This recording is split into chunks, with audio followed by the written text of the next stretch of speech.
Check 1 2, check 1 2, 1 2 check 1 2 check. 1 2 3 1 2 3.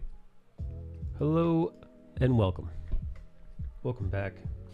Camera seems a little bit low. Raise the desk. This is the piece I've been working on. Been working on this on and off the last couple days. Started off just as a concept of the character of Magic from the X-Men, just doing her thing. And then I thought, well, she does have a cool, like, metallic black metal-y kind of arm, which is very dark fantasy. So I thought, well, she's got this kind of dark fantasy arm. She's got horns. She's got a giant sword. And I've been playing lots of Elden Ring. So you kind of put two and two together, and you got, well, you can see kind of where I came up with this concept.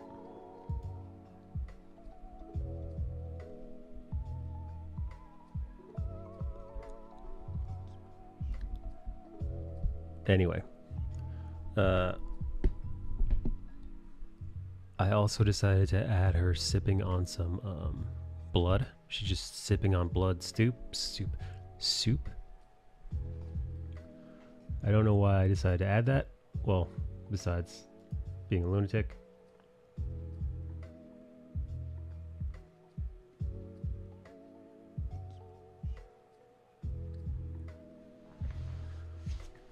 Oh shit, you know, today I'm actually broadcasting on Twitter, which is different. I kind of want to see what that looks like, so I'm going to pull up my Twitter right now.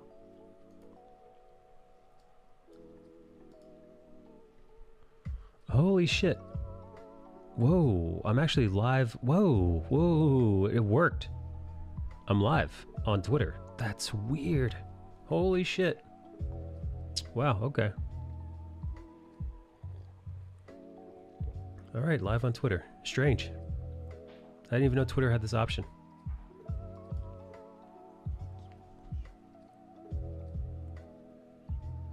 All right.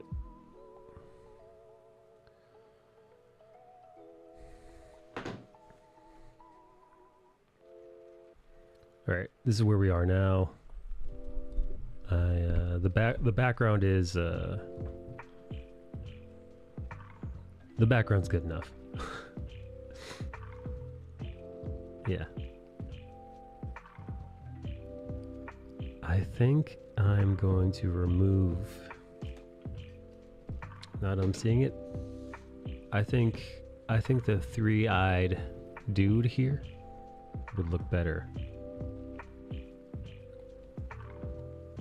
if I actually hollowed his eyes out. I think that's the better move.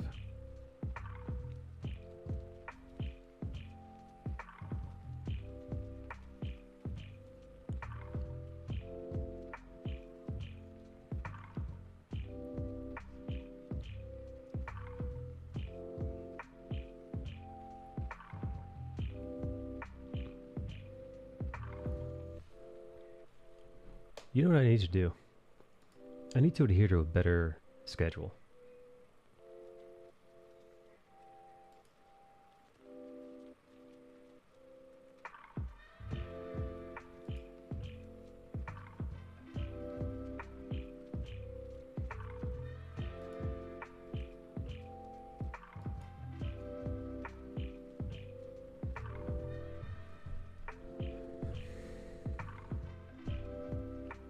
I once heard somewhere, I forget who said it,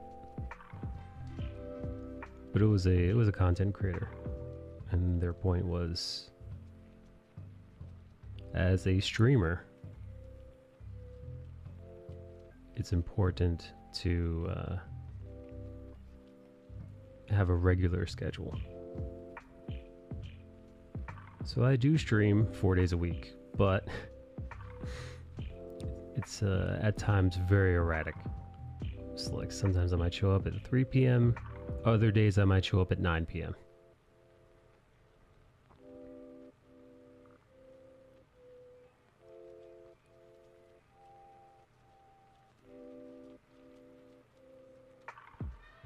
What's up, Rogers?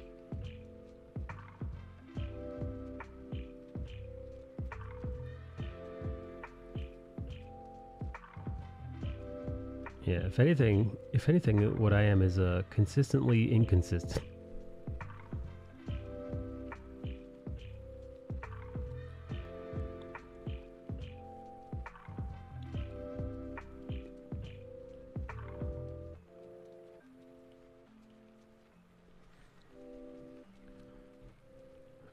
Okay, let's see.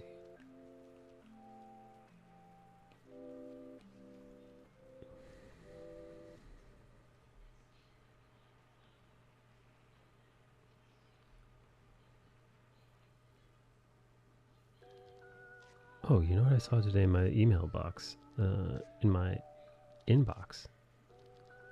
Last night you were on crazy late. Yeah, no, yeah. Last night I decided to stream from 9 to 1 a.m.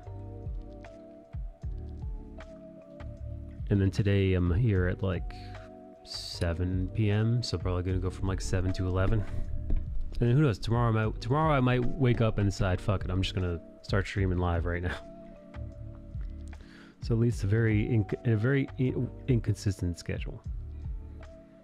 And you know, sometimes I do wonder if that is to the detriment of this channel.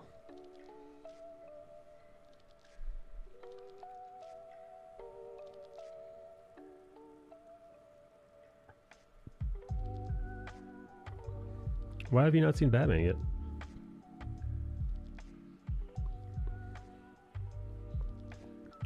I haven't seen it a second time yet, but I want to.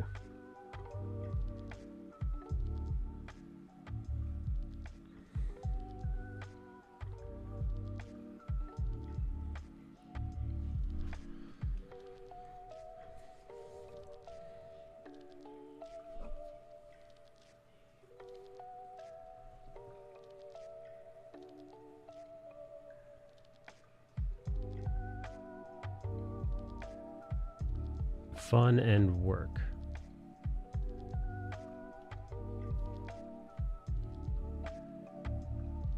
We'll go this weekend.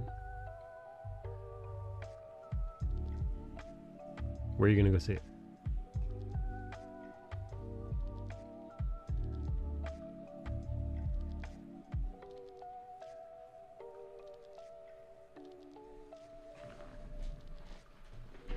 There we go. See, look, removing his eyeballs did make it look even way creepier.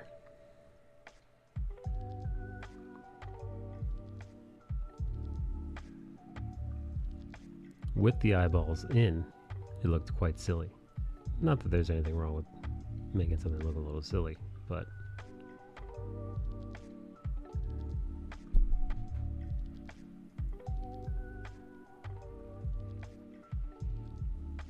Theater with a big old recliners. Yeah, that's where I saw it in a theater. Saw it in a theater just like that.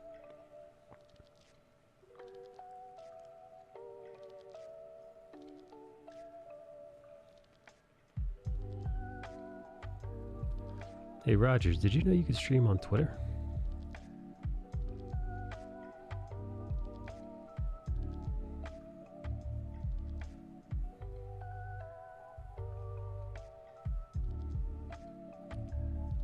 Hey Rogers, what's your thoughts on the whole Will Smith thing? Saw Jim Carrey.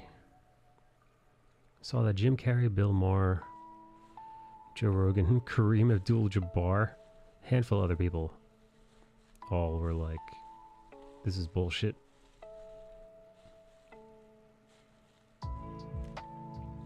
Which, you know, it's unique for Hollywood. Anyone in Hollywood would do so. Hey, Evo, what's up, baby? Evo with 46 fucking months, man. Holy shit, Evo. So many years, dude.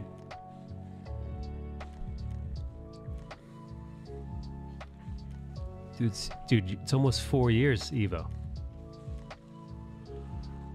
What the fuck, man? Right? Isn't 4 years 48 months? So almost a couple months shy. Insane. Hello, Seychelles. Welcome. Or welcome back. Welcome back.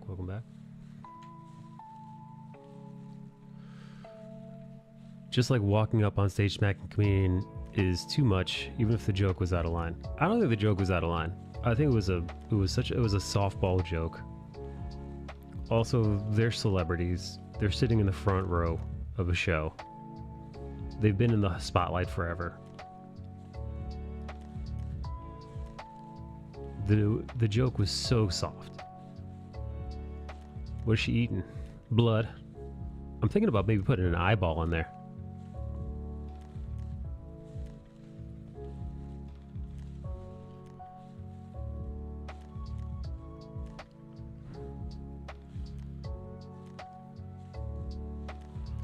Agreed, but from Will Smith's perspective, it was out of line. But Will Smith's perspective, it doesn't matter what the fuck his perspective is.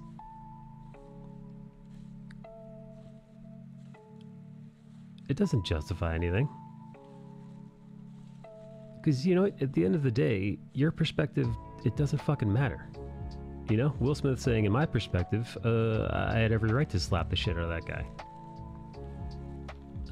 Yeah, no, imagine explaining that to the officer who's arresting you. Well, officer, from my perspective, I didn't break the law. I know what you're saying. From Will Smith's perspective, very skewed and broken perspective, he thinks Chris Rock went over the line. Which, of course, obviously, right? It showcases his actions. I'm just saying it doesn't matter how bad you think Chris Rock's joke is. It's the fucking Oscars. And also, who gives a shit that she has alopecia? So what, dude? She's got essentially male pattern baldness. Boo-hoo. Wah wah. Who cares?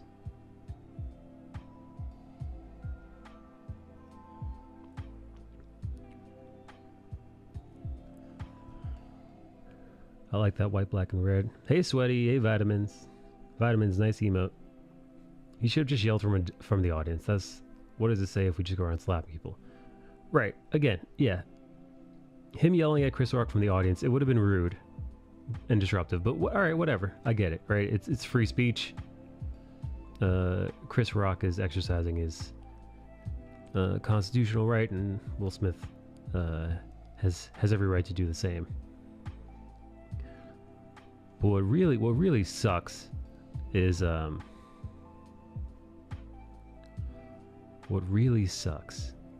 that there's going to be no punishment for this dude.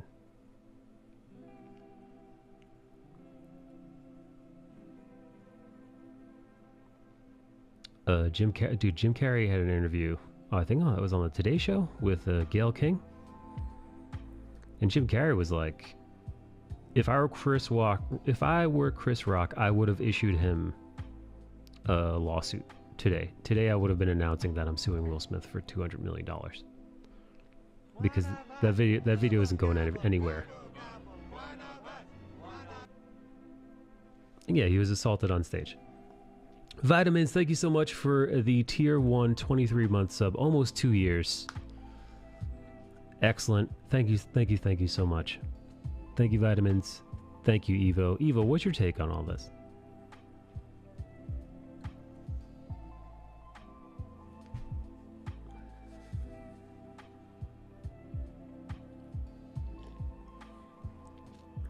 Oddly enough, I was actually on the same page with Jim Carrey, which is not a sentence I thought I'd say. But he was like, I'm paraphrasing here. He's like, Hollywood has they have no backbone. Them giving him a standing ovation was appalling. We've got a humorist here in Quebec that made a bad joke about a kid with a handicap. He got sued for $100K.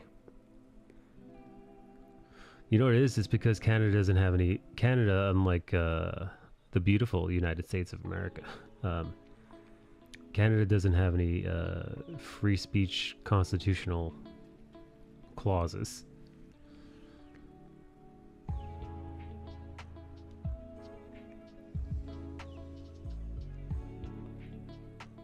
Which is crazy. Crazy.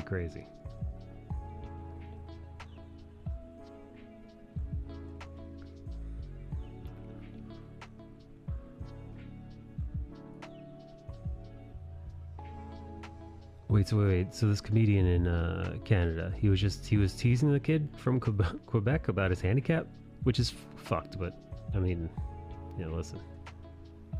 It's a comedy show, right? These guys roast everyone.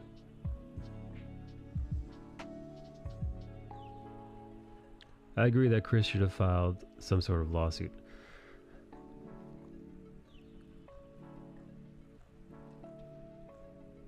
I mean, he would have lost some cred, but dude, I would have pressed charges that night. Fuck that, man. Just on the fucking principle of it. The principle being, you can't fucking let this be something that is deemed normal and okay. To somebody is saying words you don't like. Therefore, you now have the right to assault them. That's such a fucking horrible precedent and a message to send. Yeah, this is fine. Yeah, this is it's fine to behave like this.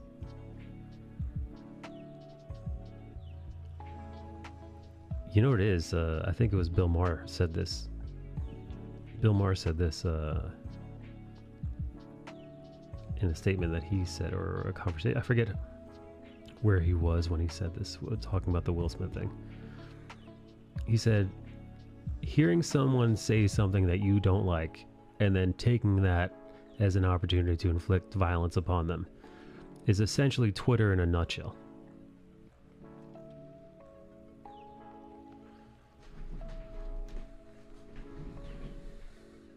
Right, now anytime someone doesn't like Chris jokes, they can go assault them, right?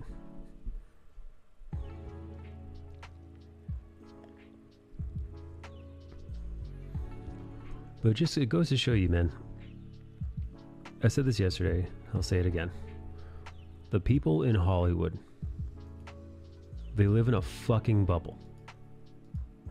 I would even extend that to Los Angeles. But specifically, those rich Hollywood millionaires. Those elitist fucks. The rules don't apply to them. They live in their own little isolated bubble. It's like being in a fucking cult. And the thing is, man, it's true. Only in Hollywood could you get up on stage, slap someone for doing their job who committed no acts of violence upon you, said something you don't like, so you're able to assault them in front of millions of people, and no more than an hour later get a standing ovation from your peers in your entire industry. Only that could only happen in Hollywood. That is how fucking delusional those people are.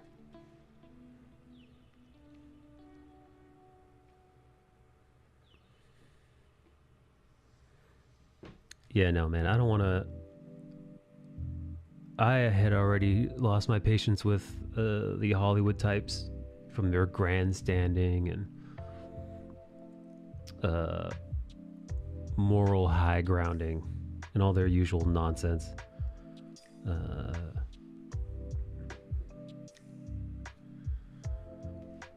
Yeah, no. Watching the Oscars,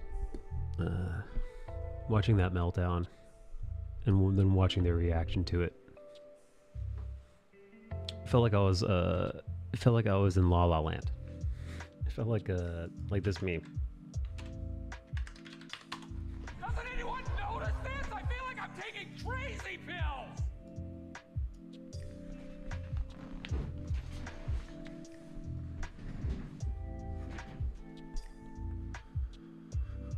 Well, the joke was like, man, why he sang for the pape?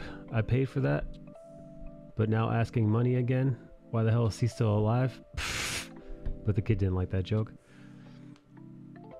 Need some sort of precedence. Yeah, Rogers.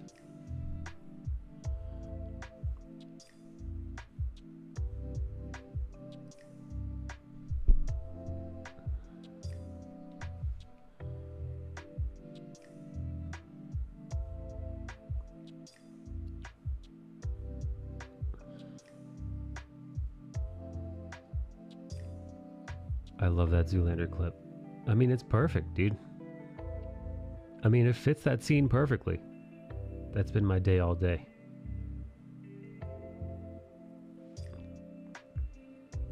Yeah, I feel like I'm taking crazy pills.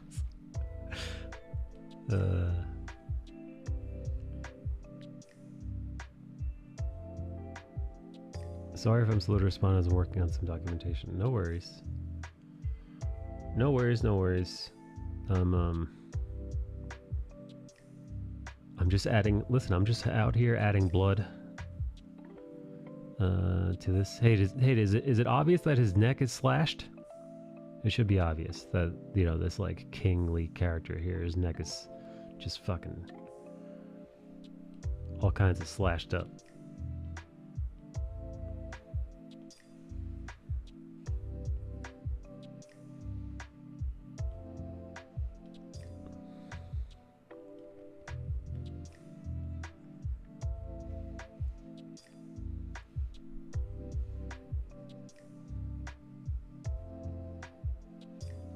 Oh yeah, so I started the stream by talking about this is a semi Elden Ring inspired drawing. Cause this is magic from the X-Men. And I appreciate the hell out of her character. I dig the design, but I was kind of wishing that her design was a little bit more dark fantasy, considering that she could actually fit in her outfit can be slightly tweaked to be something that might show up in Berserk or Dark Souls or Elden Ring. There's definitely like her horns, her like demon metal arm, her like giant sword.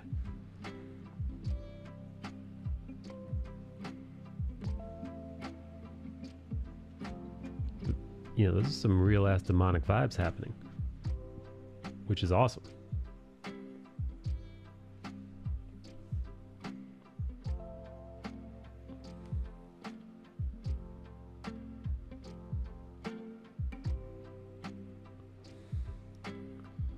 So yes, this is me just doing a version of that.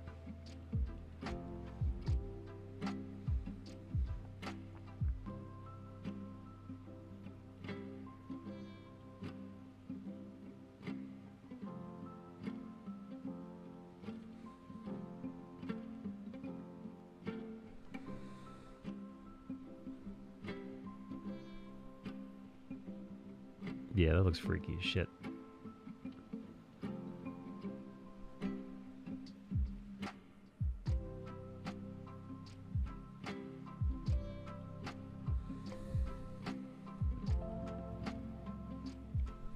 I'll tell you one thing that's weird.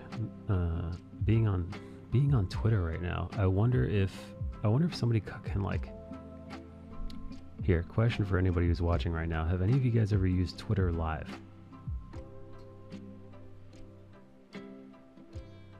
Because I activated it today for the stream, so I'm on Twitter right now. Like I'm on Facebook and Twitter and YouTube and Twitch all simultaneously. But I don't know how it works live over there.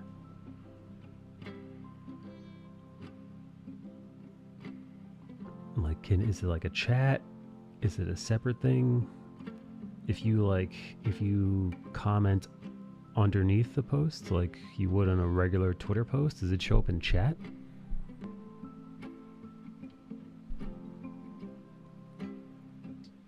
Yeah, weird. Real weird, but you know, just curious.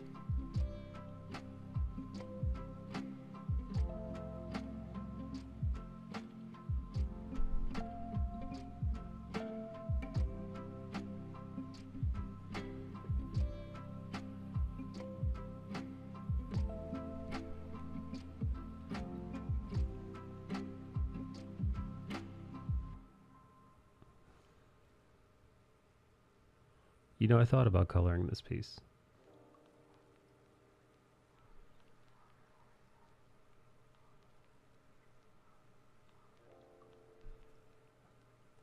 And then I realized I don't like coloring.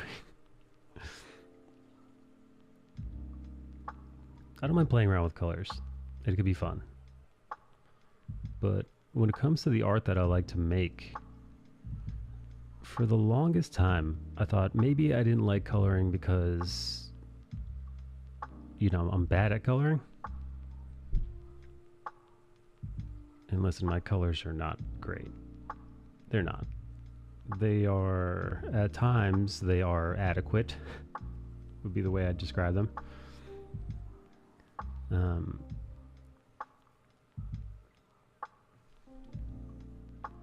But I don't get any joy out of coloring.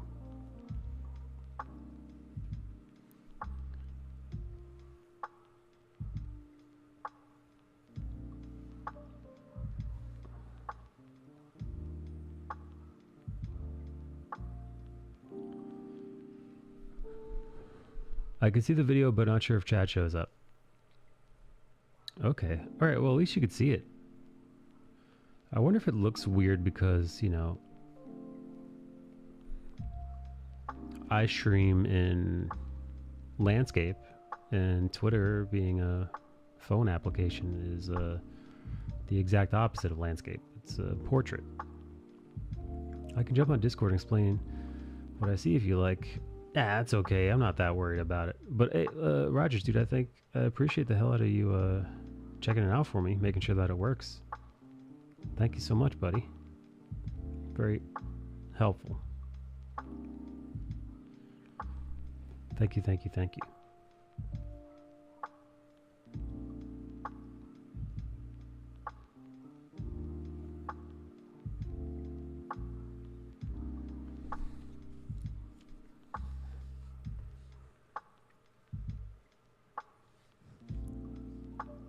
Yeah, you know, man, when it comes to coloring, it always feels like on the laptop it displays the landscape. Oh, that's good. Good. So all right, so on the phone it probably looks a little bit weird, maybe a little bit off, but you know, what are you gonna do?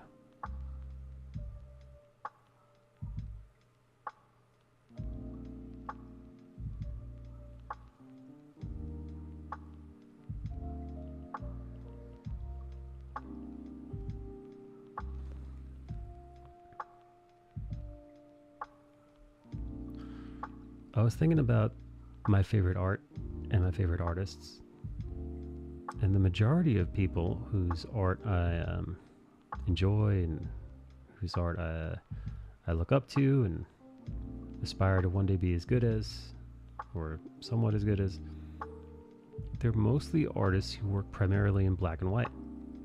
Always have been. But not only, right?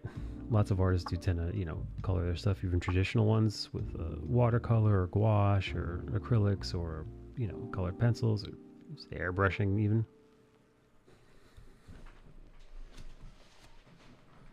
But primarily, they're mostly inkers.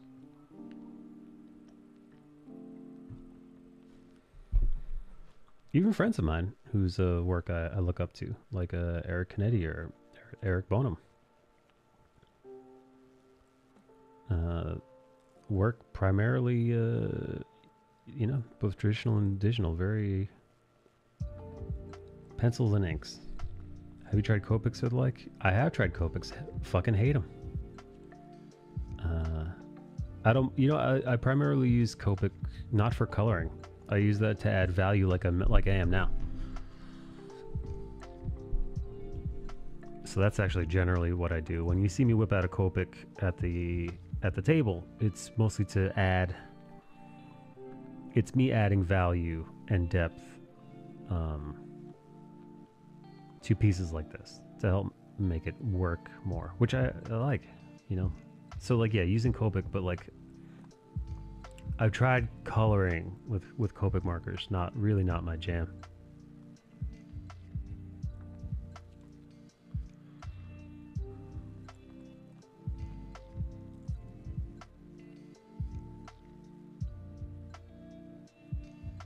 I think for some people,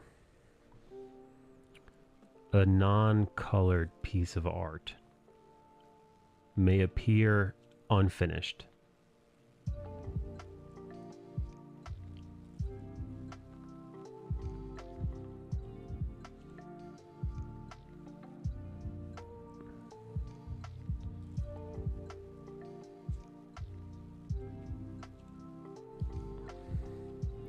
But to me, coloring is like superfluous. Coloring, to me, it's like more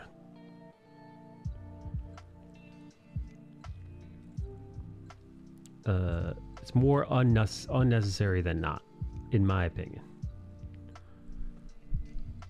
Like I look at illustrations and I think, especially, you know, in regards to black and white, I think, yeah, this is as good as it gets.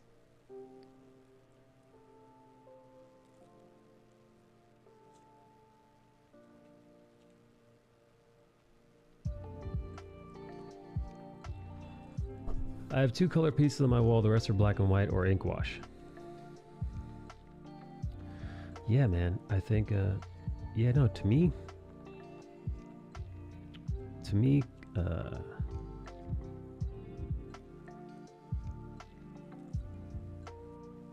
that black and white, man. Like my friend has got pages from Charlie Adler's take on some of the most pivotal moments in the Walking Dead series, and my friend Phil has got a bunch of those pages, man. So like he actually owns the page where Rick's wife, what the fuck is Rick's wife's name? Mary? Whatever. Spoiler alert. The Adler page where she gets her while she's pregnant with Rick's child get blown to pieces. Blown to smithereens. It's like hyper violent. It's super intense. It's like I think it's like a double page spread. She's in the middle of a gunfight, and yeah, not only her but her unborn baby essentially die in a gunfight in The Walking Dead from, I think, the governor's attack. Anyway, I'm looking at those pages and I'm just like, there is nothing at all that color could add to this. If anything, it might just be distracting. Like I look at it and I'm like, this is it. This is the image.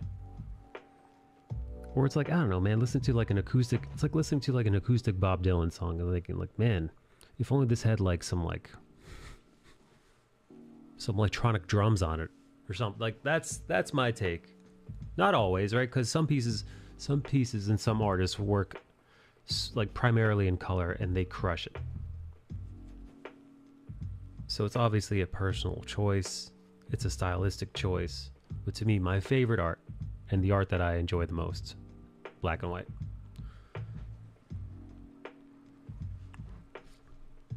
They both have their place. They do. Because there's some pieces who or where rather color, they thrive in color. And I could listen. Just because I don't like it for my work specifically doesn't mean I can't appreciate it in other artists' work.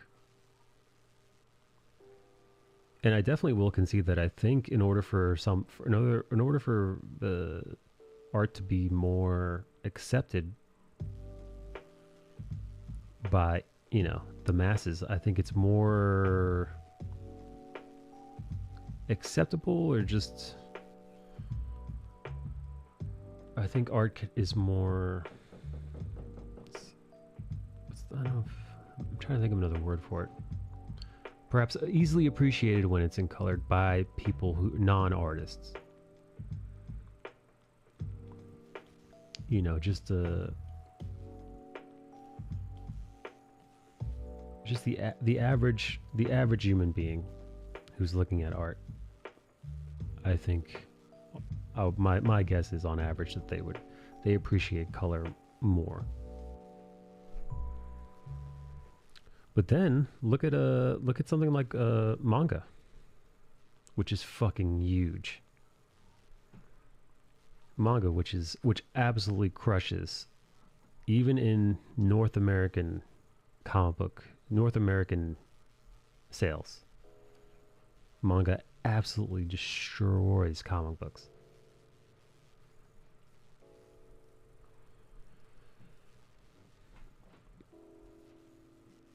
You know, and when it comes to black and white art, black and white sequential art, I mean, manga, psh, that's it, right?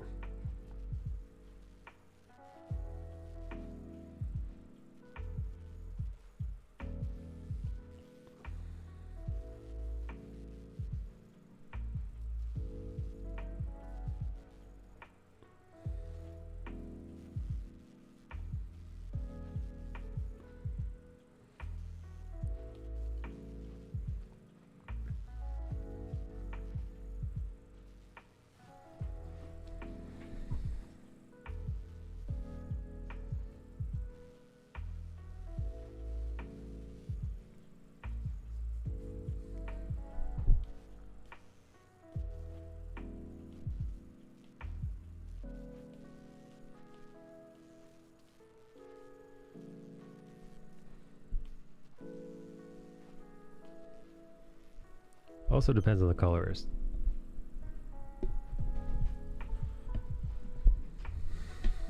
Yeah, you know, an example I used the other day was Matt Hollingsworth. Matt Hollingsworth, who does it would seem almost exclusively Sean Gordon Murphy's coloring. That guy is incredible. Like, that guy has fucking figured it out. Matt Hollingsworth, man, that guy's man. I hope Sean Gordon Murphy gets that guy something nice every year for Christmas, because Murphy's inks, his pencils and inks are so detailed and intense, man. It doesn't really leave much room for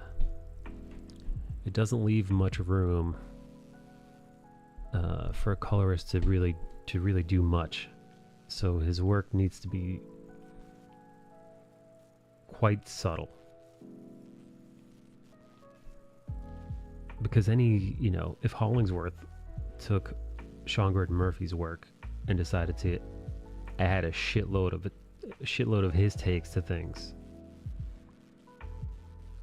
it would look terrible. It'd look awful. So he's got to find the perfect line where he adds just enough to accentuate certain things, but restrain himself so that he doesn't just outright ruin pieces. Which is that's a hard line to walk. And he does it excellently, I'd say.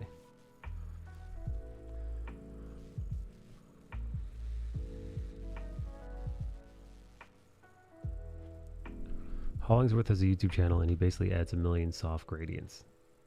Oh, have you watched him work on Sean Gordon Murphy's work?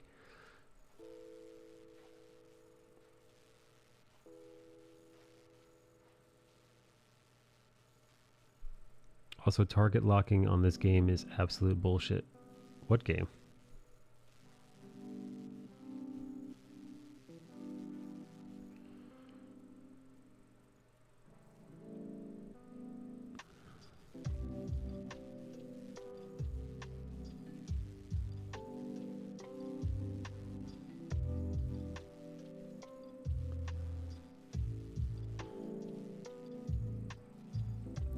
This ye old ring game.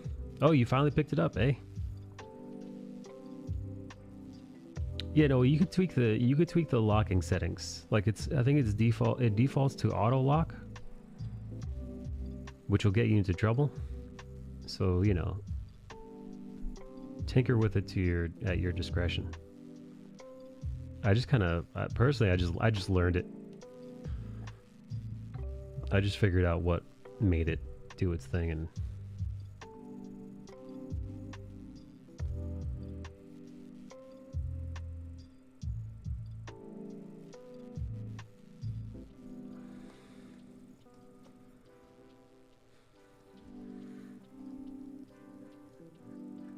bullshit of it is that it changes targets. Yeah, I think it changes. I think it changes targets automatically,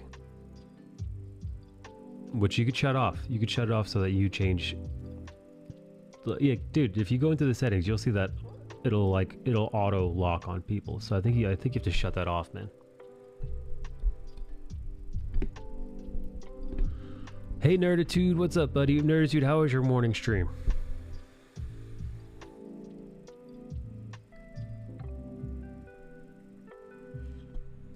I like that Hollingsworth just uses gradients. That's so funny. It gives it like this beautiful watercolor texture behind it, which honestly is some of my favorite coloring of all time.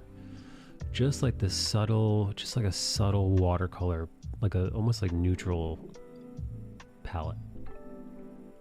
It's beautiful.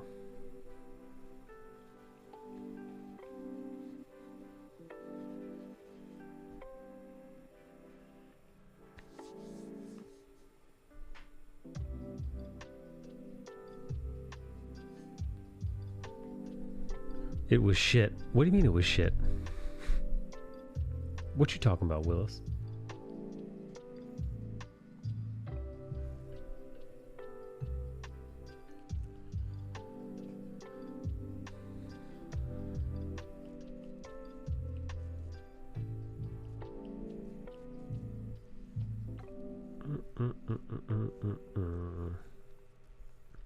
All right, here we go. Time to color us, or color, quote unquote.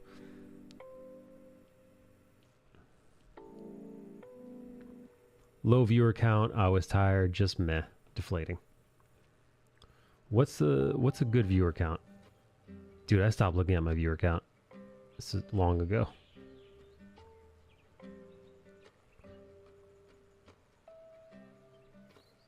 But I'll be honest, man. I talked to you about this last night. I've been feeling off my game of late.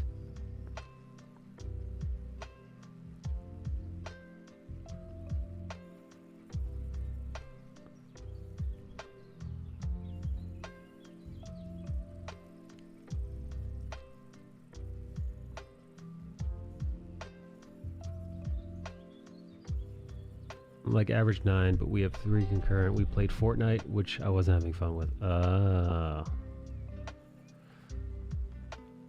Yeah, no, man. I think it's important that you enjoy yourself on stream. Now, obviously, like any job,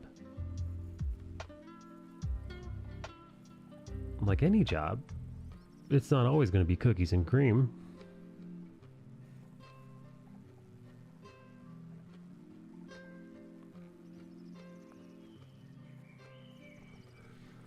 Division 2 tomorrow should be more fun. Yeah, I wish I had some advice for you. I've been doing this for like 5 years now. I don't have any advice.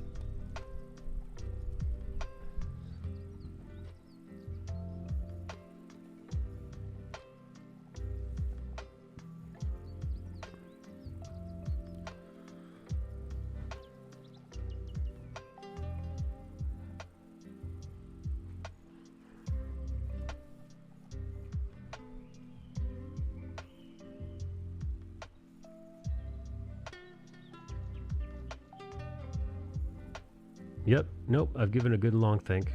I've got no helpful advice.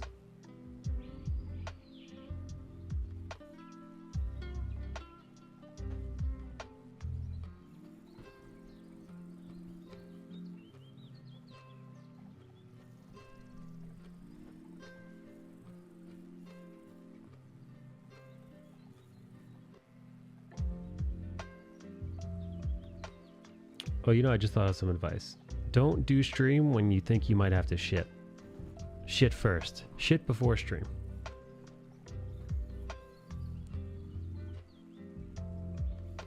That's pretty good advice, I think.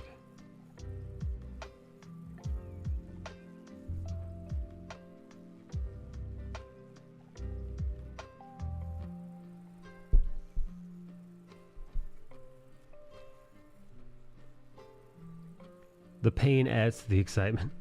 The pain of having to, like, the pain of holding in a shit? Holding a turd in? Look, he's pinching. You could tell. His cheeks are clenched. I could tell. I know his face. He's got a poop, but he's holding it in. It's one of my favorite parts of stream.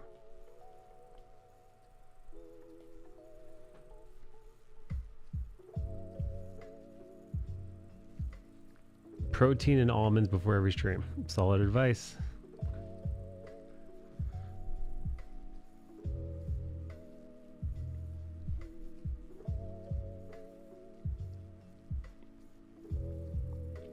Bale takes a tablespoon of Miralax before every stream. He just chews it down. He doesn't mix it in anything. You're supposed to mix it in water, I think, to dilute it. He just chews it down. Should you have a pee bottle under your desk at all times? I think you'd be banned for that. Right? That's that kind of shit. That's that kind of shit that Twitch don't like. Speaking of shit that Twitch don't like, I saw in my inbox today, Twitch has got some new reporting tools for the community. So y'all can report your favorite creators to your heart's content now. So watch out.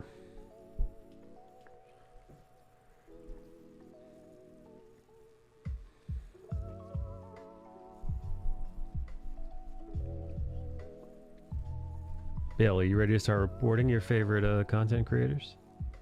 For bad speak? Wrong speak? Wrong think?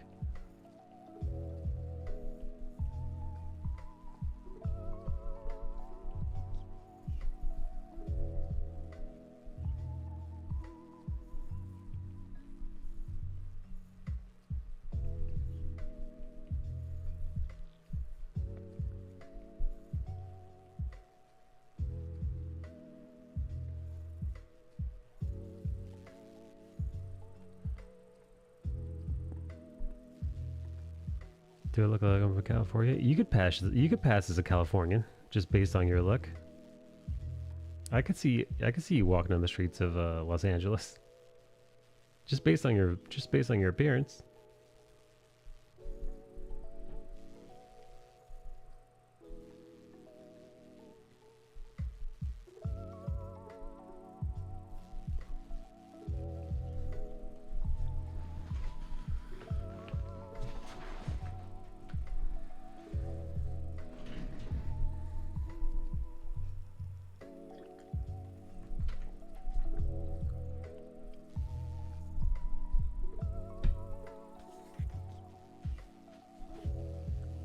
You know what? For Magic's arm,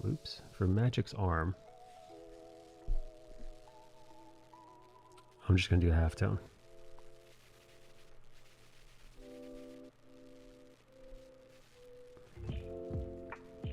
Not white halftone, stupid.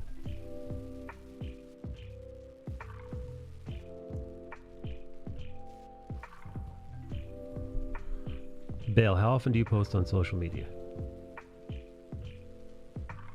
Matt, how often do you post on social media, buddy?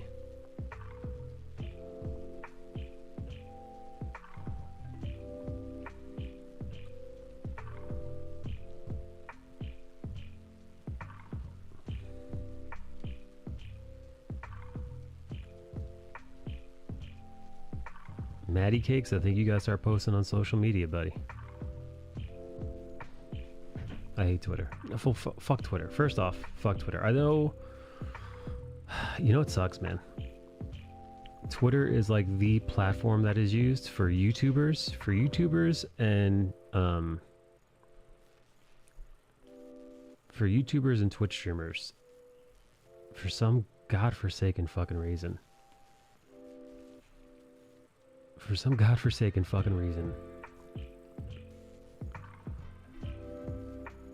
Twitter and YouTube and Twitter and Twitch, they go hand in hand. It's just like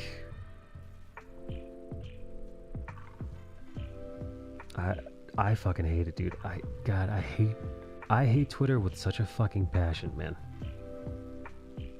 I don't hate a lot of things. Actually, I hate, like hate next to nothing.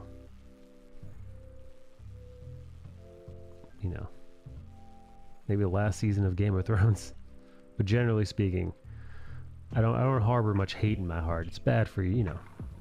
It's bad for your digestion. But my fucking god, man.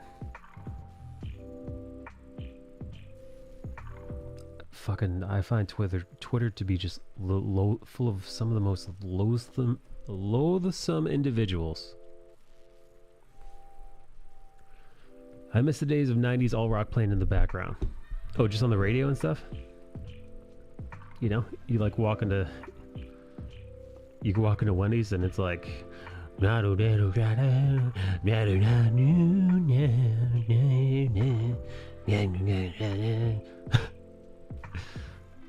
about as coherent as the song gets, by the way, if you know what song I was singing.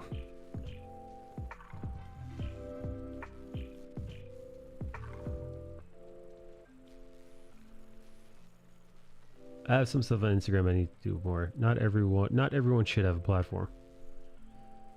God, man, Twitter. Ugh. Christ. But like I said, I hate it, but Twitter is the platform of choice for comic books, comic book promotion, for YouTube promotion, for Twitch promotion. Fucking, yeah, no. Like Instagram, nah, not so much.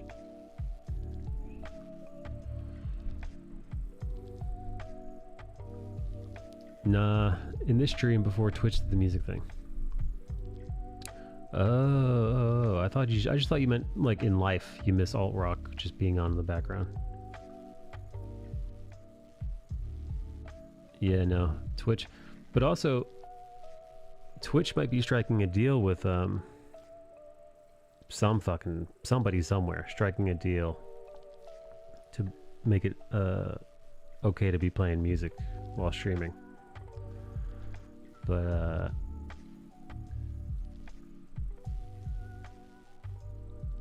I can't do that because I'm on YouTube, baby. And because I'm on YouTube, YouTube will not hesitate to slap the shit out of this channel for any kind of musical impropriety. Thank you, Edison.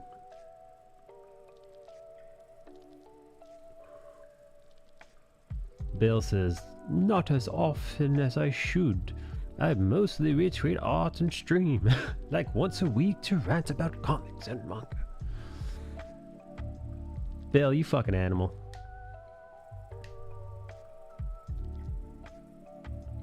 That's why I make all music I use. Smart.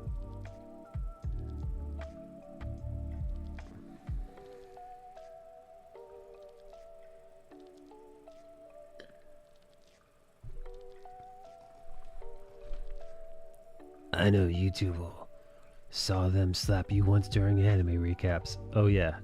Oh yeah, dude. Yeah, no, we were doing anime recaps and they fucking they literally kicked my channel off air. Because we were just we were scrobbing through anime, Bale and I. And just scrolling through an episode is enough where YouTube's like, get him off. Get him the fuck off. YouTube was not happy.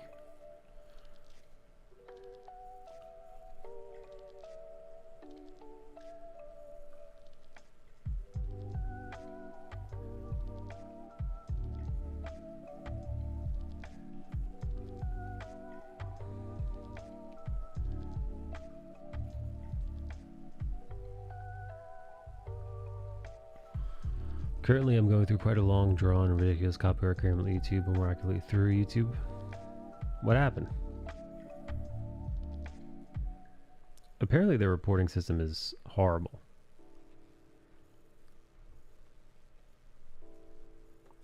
Or so I've been told. I luckily haven't had any. I haven't had to deal with YouTube's flawed and broken copyright claim system.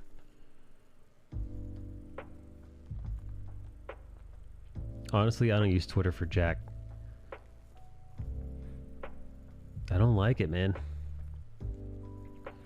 Twitter, I've found Twitter to be like, it's just one of the worst places on the internet. You know, the echo chambers, the hot takes, just people being toxic as hell. Just so much hatred, hostility.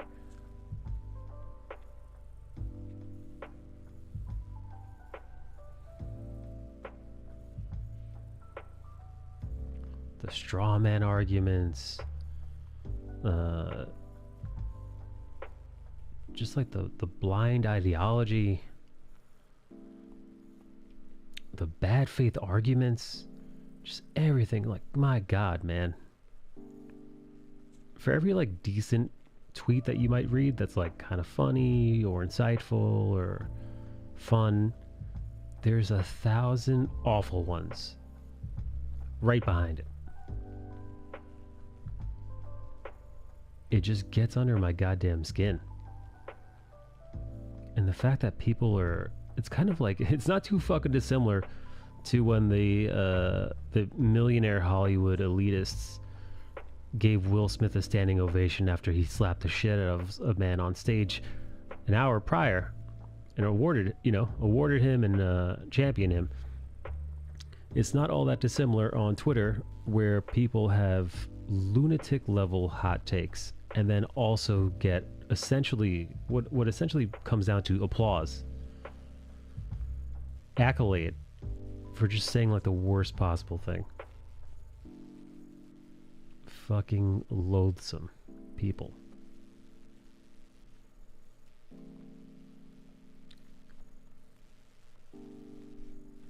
So yes, that's generally why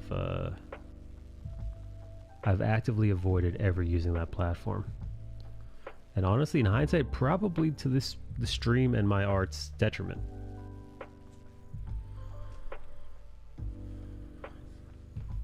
Twitter is an unflushed toilet. It is.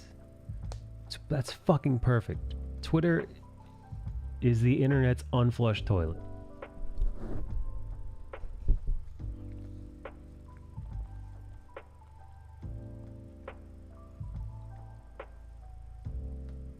It's about 2 minutes of Barber's Adagio, though it's unrecognizable. Hatred and hostility while drawing hatred and hostility. I remember somebody saying that Twitter and the KKK have too much in common. You know, that place is horrible and horrifying. And I've seen people use the platform and immediately get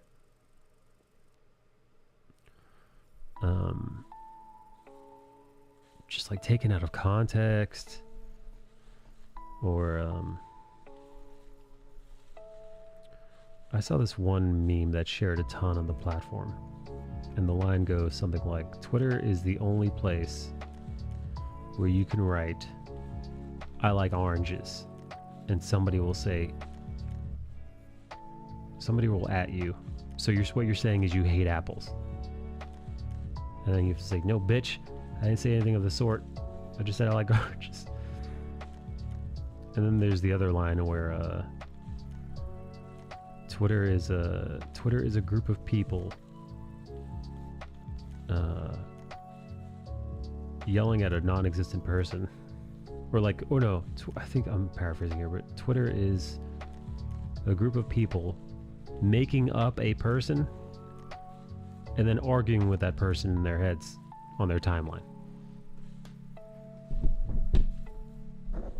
Twitter during the riots was, I can't even think about it anymore, 2020 in general. But that's Twitter during everything. Twitter during Will Smith assaulting someone. Again, Twitter, much like Hollywood, the only place you can go after you watch somebody commit an act of violence against an innocent person. And Twitter is the place you go, and people are, again, applauding that, defending it, turning it into a race thing for absolutely no fucking reason whatsoever, and or manipulating it to fit whatever weird political, socio-political ideology that they're doing their best to bring to the forefront because reasons, or because they're hucksters or fucking race baiters or whatever the fuck. A fucking nightmare platform, man.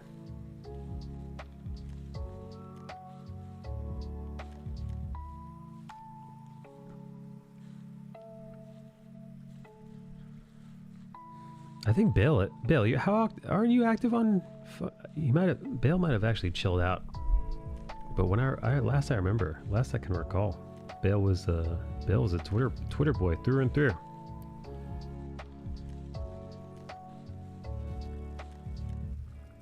Call him Mr. Tweets.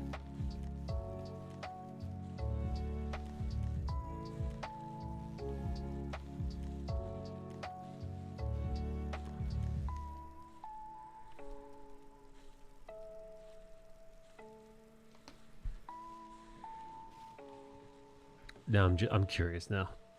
I'm gonna fire up my Twitter feed just because I haven't been on Twitter in so long.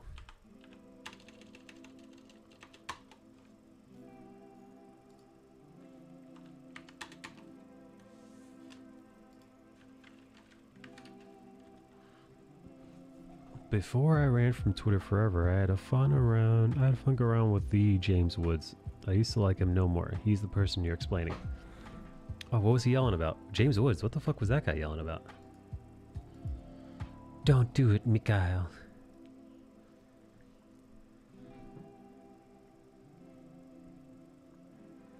Well, I don't want to show you guys because I don't want to,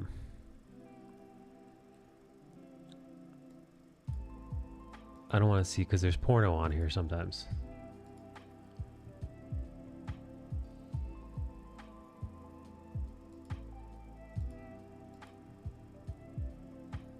I don't want to accidentally show you guys some pornography.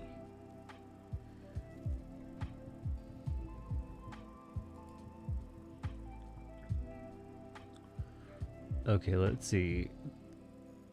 Somebody's tweeting about the Amber Heard versus Johnny Depp stuff. Oh fuck, dude! I just realized I'm not on Discord. Oh god damn it. Oh.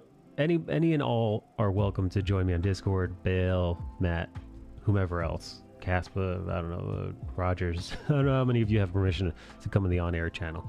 But I thought I was on the goddamn on-air channel this entire time. I was like, oh, I guess nobody wants to join me today.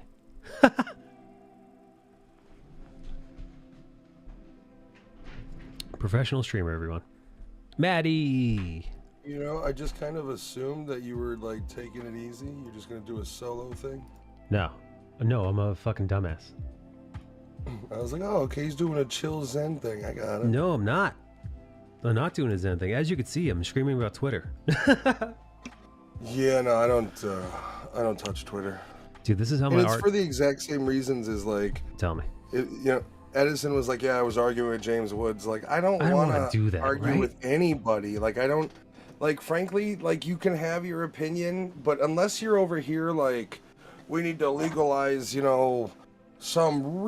to legalize rape. Like, I'm not gonna jump into that fucking argument. Like, it's got, because it's not gonna solve anything.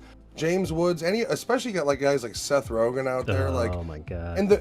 And the people on Twitter are the problem because they fucking feed into it. Yes, dude. It's like what I've always said with the... I'm going to tell Seth Rogen how I feel. God, why? Yeah, he doesn't care. I know. But and the other thing about that is the algorithm, man.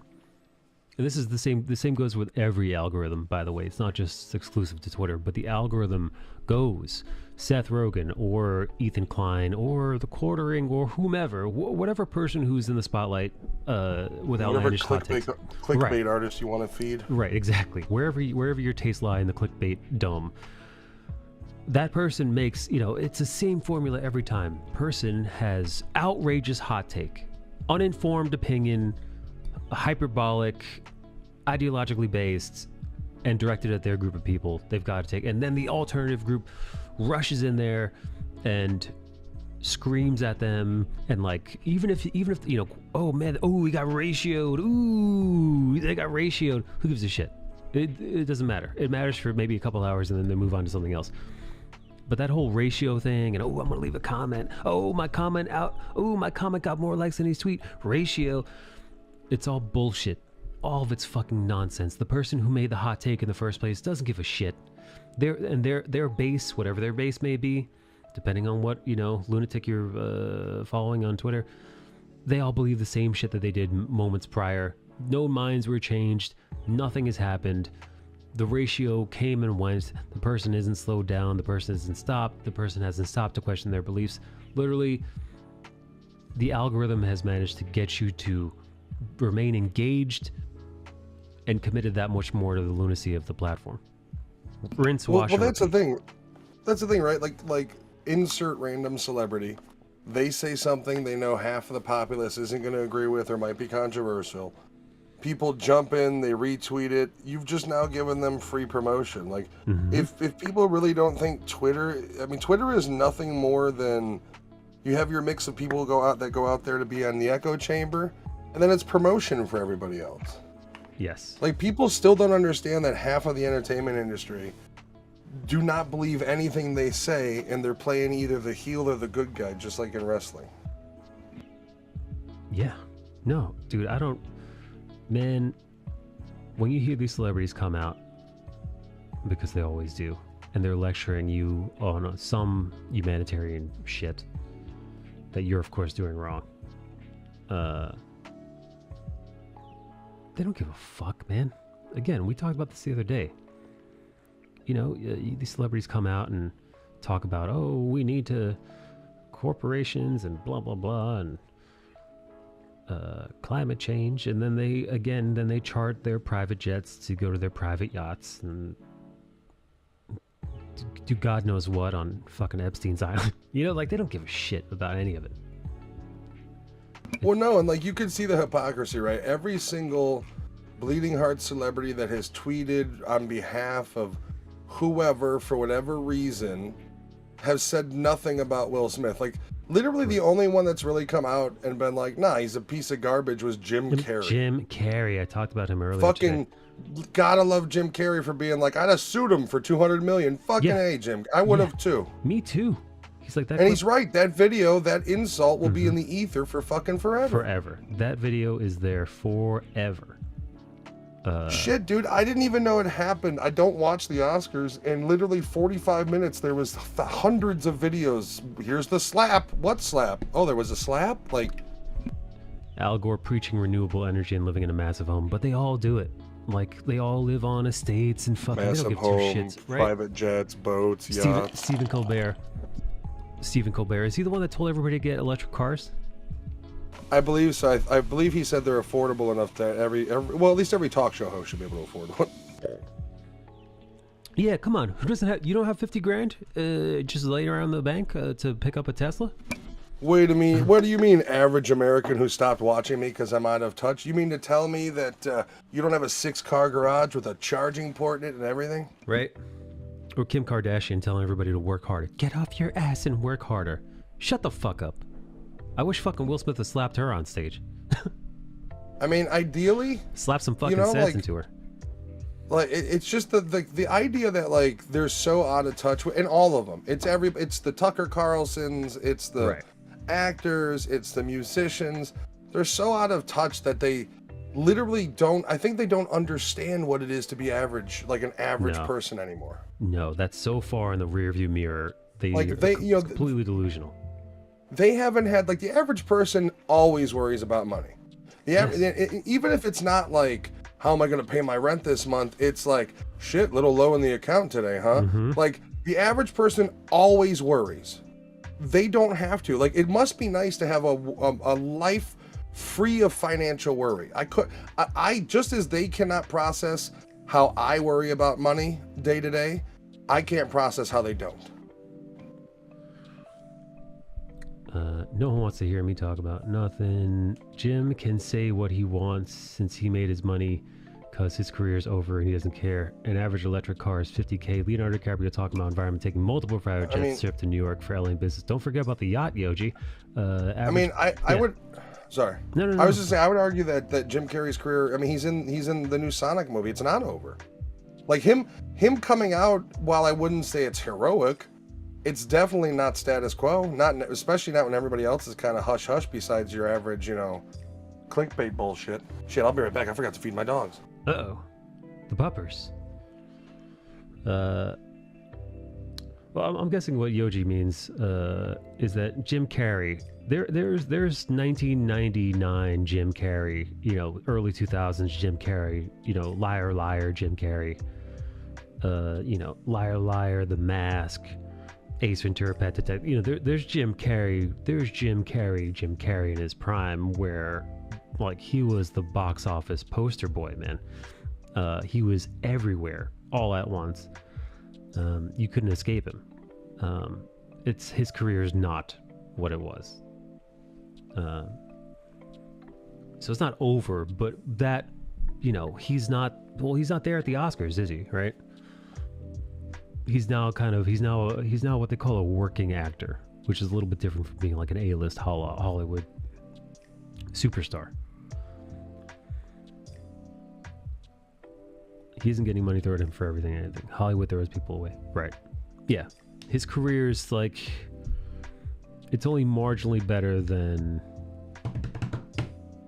I'm completely blanking on this name. Tarzan, or, what's his name? George of the Jungle. What the fuck is, Brendan Fraser. Brendan Fraser, another dude. Late 90s, early aughts. Inescapable. Right? I'd argue there, but you'd have to, my thing is, what are the motive? Did Jim Carrey phase out, or did he leave? That's the difference. Brendan Fraser was thrown out because there was some sex stuff. He was abused, I think, by a producer or something. I think there was a gay producer. Which one? Brendan Fraser, man. He was Oh, the poor guy. Then he went through a divorce and he got fat, and then Hollywood was like, "Well, guess what, fat Brendan Fraser? We don't like you. Get the fuck out." Just great in Doom Patrol, though. If you ever watch, he's one of the reasons I want to watch that show. Yeah, I will say, man. Season 2, and I didn't get through season 3 yet. It's okay, but season 1 Doom Patrol, Mamma Mia, that's a great piece of television. But Yoji, if you listen to how Jim Carrey's talked in the past 10, 15 years, I would believe he's like, we can't ignore context. He has made open statements on how much, for the past decade, how much he hates Hollywood. That's true. Now, once again, Jim, he's an egotistical bastard too, though. I mean, look at the whole documentary about Man on the Moon.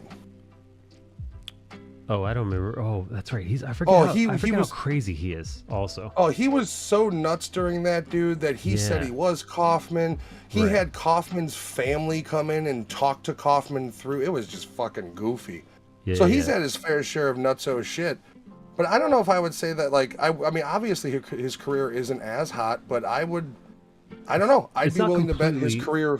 It's not completely over, but it's a far cry from his heyday. I'd say it fizzled because he made so much money and he's on this, like, I really don't like this place thing. I mean, the dude's also Canadian by birth, so it's like, he's automatically nicer than 99% of Hollywood. I think what it is it's probably a little bit of column A, a little bit of column B. I think, and I wouldn't be surprised. Oh, yeah, I mean, he got older too. It might even be just chicken and the egg, right? Was it Jim Carrey actively berating Hollywood and coming out against its tropes and like speaking out against the elitism and all that stuff, or was it, was that preemptive to his roles? I don't want to say drying up, but you know what I mean, man. Like, again, like I said earlier, I feel bad for Carrey because the only serious when he started it, that he tried to do. Like, I think he has potential to be a serious actor too. He does. And he's done a couple things where it shows it, but like his big serious role was that number 23 in the movie was just shit. Oh, I fucking forgot about that. I remember him. And then that killed his serious push completely. Eternal Sunshine, I think, is yeah, that's a good one. He was also in a movie with I think called The Bad Batch with like Jason Momoa and shit. It was a weird one. But like he, that's the thing is like he also never really got the opportunity to branch out of Jim Carrey. He always had to play Jim Carrey. Once you were famous, some people hire you based on the name. That's why Costner kept getting jobs after Waterworld. Adam Sandler. I'm going to argue. Adam Sandler succeeded in Serious in several roles. Adam Sandler. But yeah, he did go to Netflix for easy money and shit movies. Punch Drunk Love is a great, serious Adam Sandler movie. And then another I love that movie. One that I heard was Precious Gems. I heard it was a good, serious Adam Sandler movie. Haven't seen it, though. Okay, the movie's good, but the character choices and shit are infuriating. I did not see it. I can't it's one of those things, can't comment. Reign Over Me is good, yeah. Unlike when Bale does it. Bale will come out, he'll have never played the video game or seen the movie, but he'll come out shitting on it hard. And be like, what the fuck are you talking about? Yeah, where is he? I want to yell at him. He's over here like, I've never seen it, but it's garbage. Yeah. I mean, I'm like that, like right now the Moon Knight show is coming out, and I'm hopeful that it'll be good. But part of me is just like, is this going to be another goddamn Marvel CW type show? Dude, watching Peacemaker and Doom Patrol, it's got me.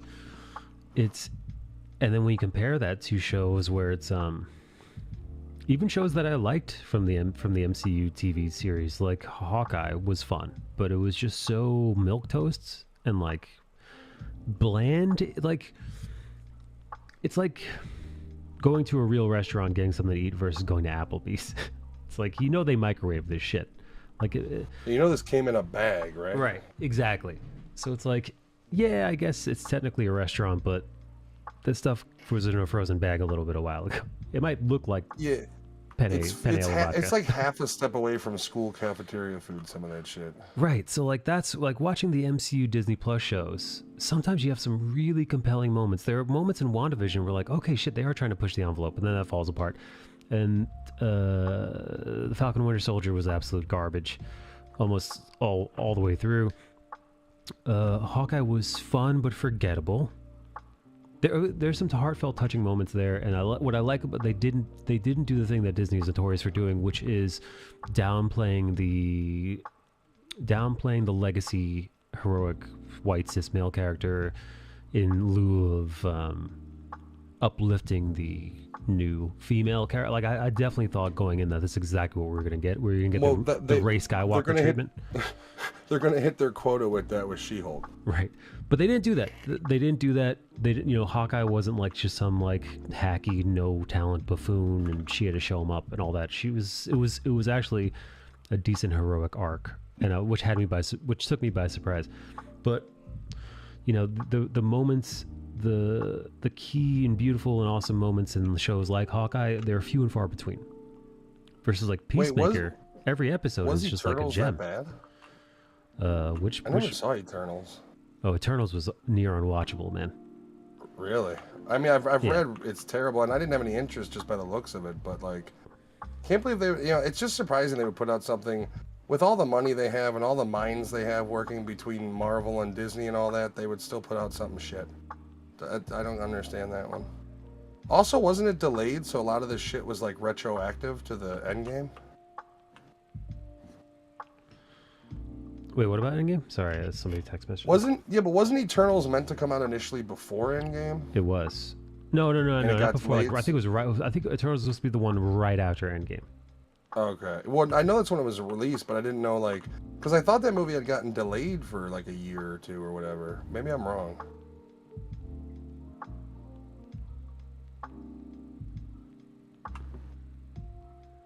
That's like I was talking about Candyman, like. I am getting tired because I'm a horror movie fan. I'm getting tired of like psychological thrillers being called horror. It's like, nah, it's not. This isn't even attempting to be scary.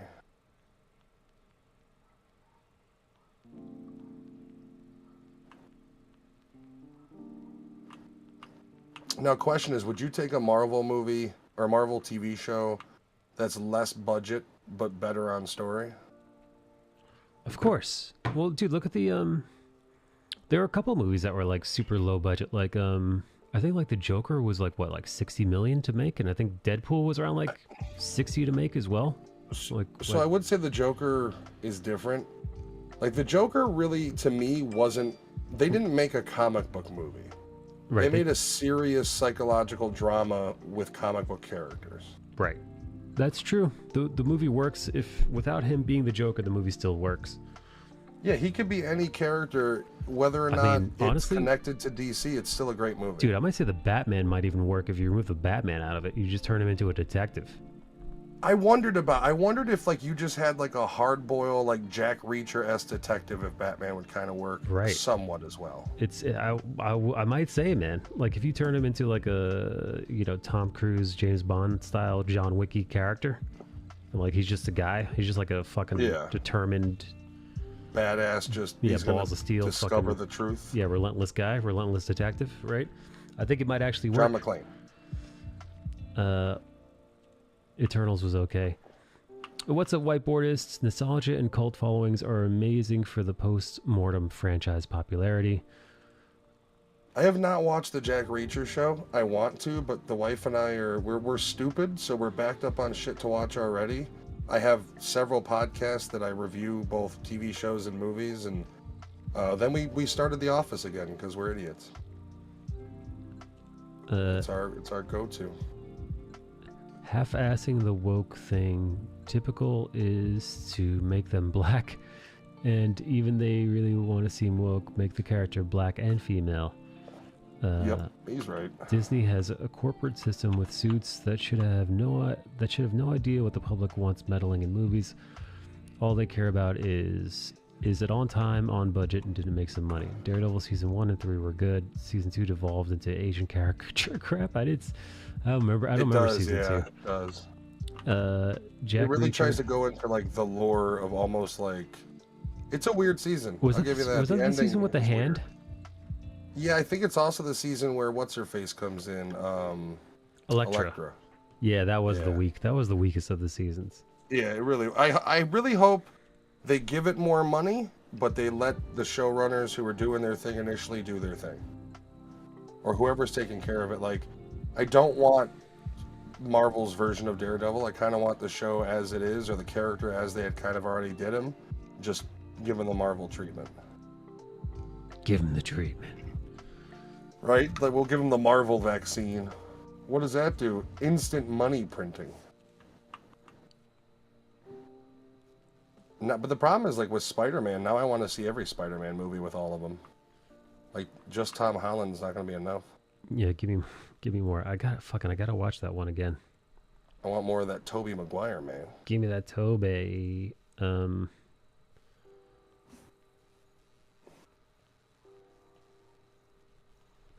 U.S. money isn't printed on paper. It's more of a cotton. Watch the first episode of Kotaro Lives Alone on Netflix. Pretty amusing. Even if Daredevil season 2 was the weakest, it was still really good. Yeah, I still enjoyed it. It's just the other two seasons were so fucking good that. Also, the first season of Daredevil was just amazing. So, like, it's going to be hard to top that compared to what it was anyways.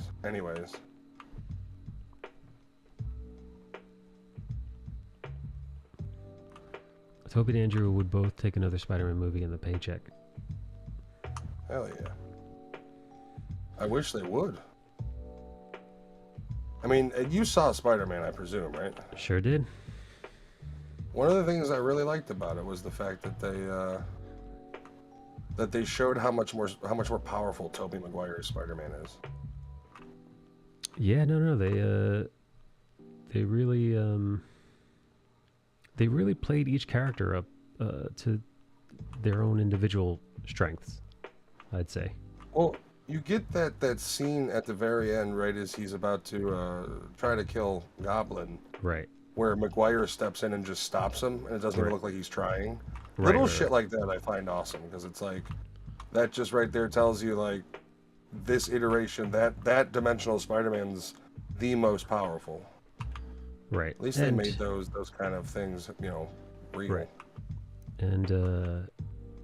And also, like there's so much going on in that one particular scene where, it really shows you, because we all watched that version of Spider-Man kind of lose himself to vengeance, and inadvertently get the guy who killed Uncle Ben killed, more or less. Well, not to mention, Tobey Maguire's a pretty legit actor. Yeah, he may be a complete piece of shit, but he's a good actor. And, he isn't slapping anybody at the Oscars, so that's true. That bad. Yeah, the bar. Well, the bars. If that's where the bar is set, my God.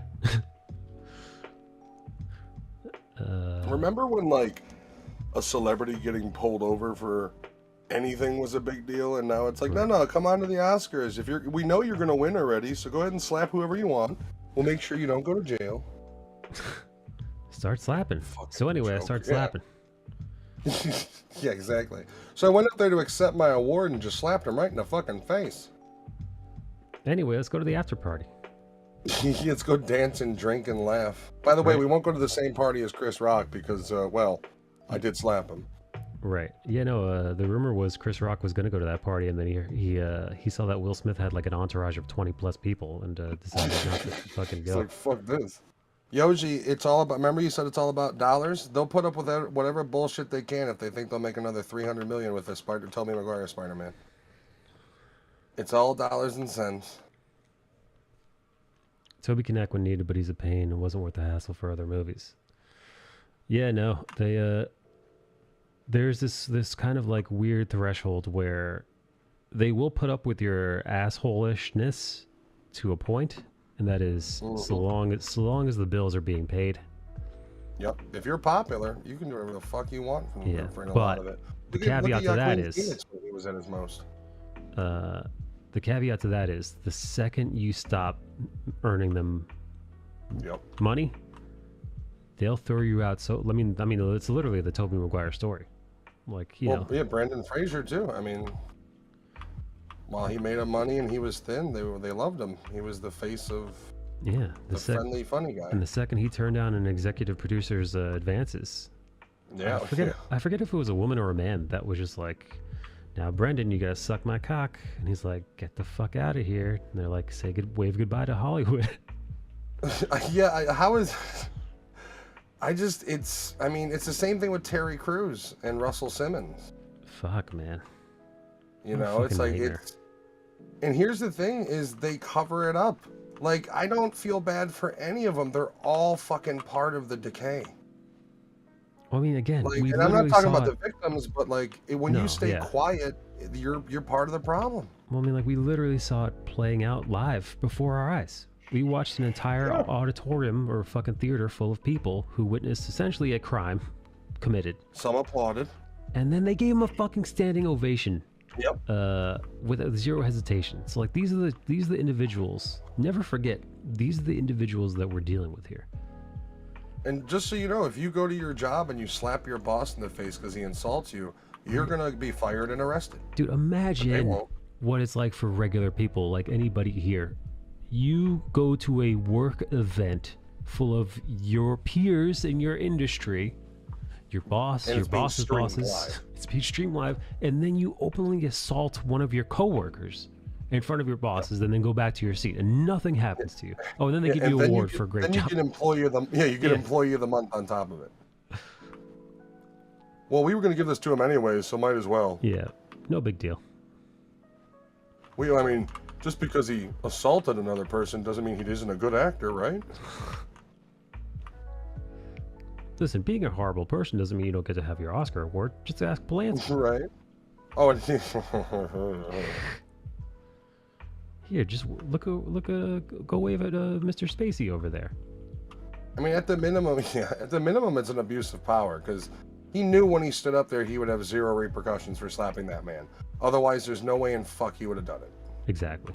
Actually, Joe Rogan made that point, where he's like, if you think there are going to be consequences to your actions for doing that, you won't do it. But he knew that there wouldn't be any. So he was empowered to do whatever the fuck he wanted. Well, he was empowered by knowing that, I'm protected. These are my people. This is Hollywood.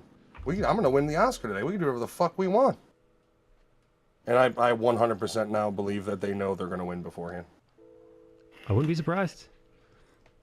It was a man with Brendan Fraser. Awful. Do you know which man? Did they ever find out what executive or fucking what Weinstein type did that to Brendan Fraser? Let's just blame Russell Simmons too. Let's blame Russell Crowe. Why not? Oh, Oh, he's already got enough problems with the alcoholism and the bloating and such. And the spousal abuse. I think I might be. Don't quote me on that. I'm making a joke. I know he went through a nasty divorce. I don't know if it was ever spousal abuse, but like, if it is spousal abuse, maybe your next. If you told me like shouldn't be unhinged. If you told me like Mel Gibson and or Russell Crowe got a little handsy with their women, I wouldn't. It's not one of those things where you're like, if you told me like Bill Nye the Science Guy put his hands on, I'm like, whoa, hang on. I think I'm gonna need some. I'm gonna have to see some receipts here, But if you just happen to tell me that about Russell Crowe or Mel, I might be more inclined to believe you at face value. Yeah, I don't know. I'd have to look into that to see if he was ever part of that old domestic violence gang. Plenty of people praise and work with Polanski and Allen. Yeah, Woody Allen, not technically illegal. Just not weird. illegal, just creepy, man. Like, it wasn't actually his daughter, and she was of age, and they have been married for like 40 years or whatever, but it's still fucking weird. Well, it's just weird that you adopted her. Right. You adopted her, and then you fell in love with her. Like, right there, it's weird. Right. It's already. It's really freaky, man. Not illegal, but maybe it should be. So there's like... Yeah, maybe that's like, right. Maybe we should stop blurring the lines so much. Yeah. It's definitely Googleable. But like the whole thing is, right, like the reason it's so fucking weird is because you didn't raise her to marry her. Right. Like you raised her to be your daughter. Right. So like you start there and it is your daughter. And then it's like, well, you're not technically my daughter and I hate my wife, so let's fuck. Like, let's start banging. What do you say, like, honey? Now that I'm done with the old ball and chain, you want to bang not real daughter? It's biological. Alan has other abuse from Pharaoh children. Well, Ronan Farrow has been the one alleging those, but I don't know. I know that they've written books, but I don't know if they've ever substantiated the claims. Right. Which I wouldn't. I mean, like I said, dude married his fucking adopted daughter. I would put nothing past that. Yeah, no. Earlier this year, actor Brendan Fraser detailed his alleged sexual assault at the GQ involving the then president of the Hollywood Foreign Press Association, Philip Burke. Fraser told the magazine that he was groped by Burke in the summer of 2003. Allen also has other... he took nude photos of her, which is what Mia Farrow found. Man, how old was she? Oh, he was just, grooming his future wife. That's normal in Hollywood, right? I mean, you know what? You say that like a joke. It's fucked up, man. This whole system is just like... Yeah, no, man. Like, we literally have a society that, like, wants to defend the abusers from the get-go. Well, yeah, no, I saw a bunch of, like, pro Will Smith memes today. I was just like, what the fuck, man? Well, no, that's like, you do have people that feel he was justified in his actions. You insulted his wife. And like I said yesterday, let's get just one thing straight. Alopecia is just baldness. It's just baldness, dude. We're calling it a medical condition. Male pattern baldness. You're exaggerating exactly what it is. It's fucking... If it was a dude who got a bald joke made fun of him, nobody would have said a fucking thing. There would have been no white knighting. There would have been no ooh from the audience. It's just is what it is. Right. Oh, dude, Kareem Abdul-Jabbar, which is a funny thing to say, he wrote a think piece today. I don't generally agree with the man all the time, but in this instance, right on the money, dude. Kareem Abdul-Jabbar, I'm paraphrasing here. He essentially said, like, this is the epitome of toxic masculinity. This is a dude who took quote-unquote disrespect from a comment made, not about him, but about his woman. Then felt the need to protect his woman, to defend his woman, to defend himself, stand up for her, because clearly she's not capable of standing up for herself, so he then needs to do so on her behalf. And he's like, everything about this is just detestable. He's like, it speaks to a much worse symptom. And also, he said it makes black people not look good. Again, well, once again, I don't think this is a black-white issue. Like, I don't think this is a race issue. I don't think it is either. I think this is a just fucking. They think they can do whatever they want. Yeah, I think this is an elitism thing more than as a. Yeah, I mean, if you wanted to attack it more as this is a class warfare demonstration, I think that would be 100% on point, because this is basically with them applauding that. This is Hollywood saying, well, these rules aren't for us. You got to understand. Right. These are your rules, not ours. Yes. The rules that apply to everybody else in this country don't apply to us, which is the fucking epitome of elitism.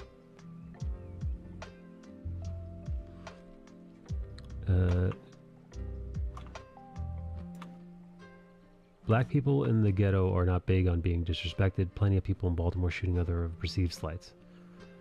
Yeah, right. But that's not this though. That's where I'm. This is what I'm trying to say. People need to separate this, right? As much, whatever you want to call it, ego, acting as though you're back in the ghetto, whatever it is you want to call the performance he put on last night. Will Smith has been removed from anything that could have resembled that sort of life for 35 years. Yeah, so no, Will Smith is not hard. Whatever like that. he was doing has nothing to do with what they do in the legitimate neighborhoods. All he was doing was acting like a way he thought he should have. He white knighted, he laughed at the joke, and she looked at him, he goes, oh, this is a sign of disrespect. I gotta puff my chest. I understand what you're saying about black on black violence and that sort of thing. I live on the south side of Chicago, I get it. But like this, what went down there has nothing to do with reality at all. It's in their own little world, and the collective ego thought it was okay for him to get up to do it. Now that is also if it was real. There's a lot of speculation it was fake. Let's see.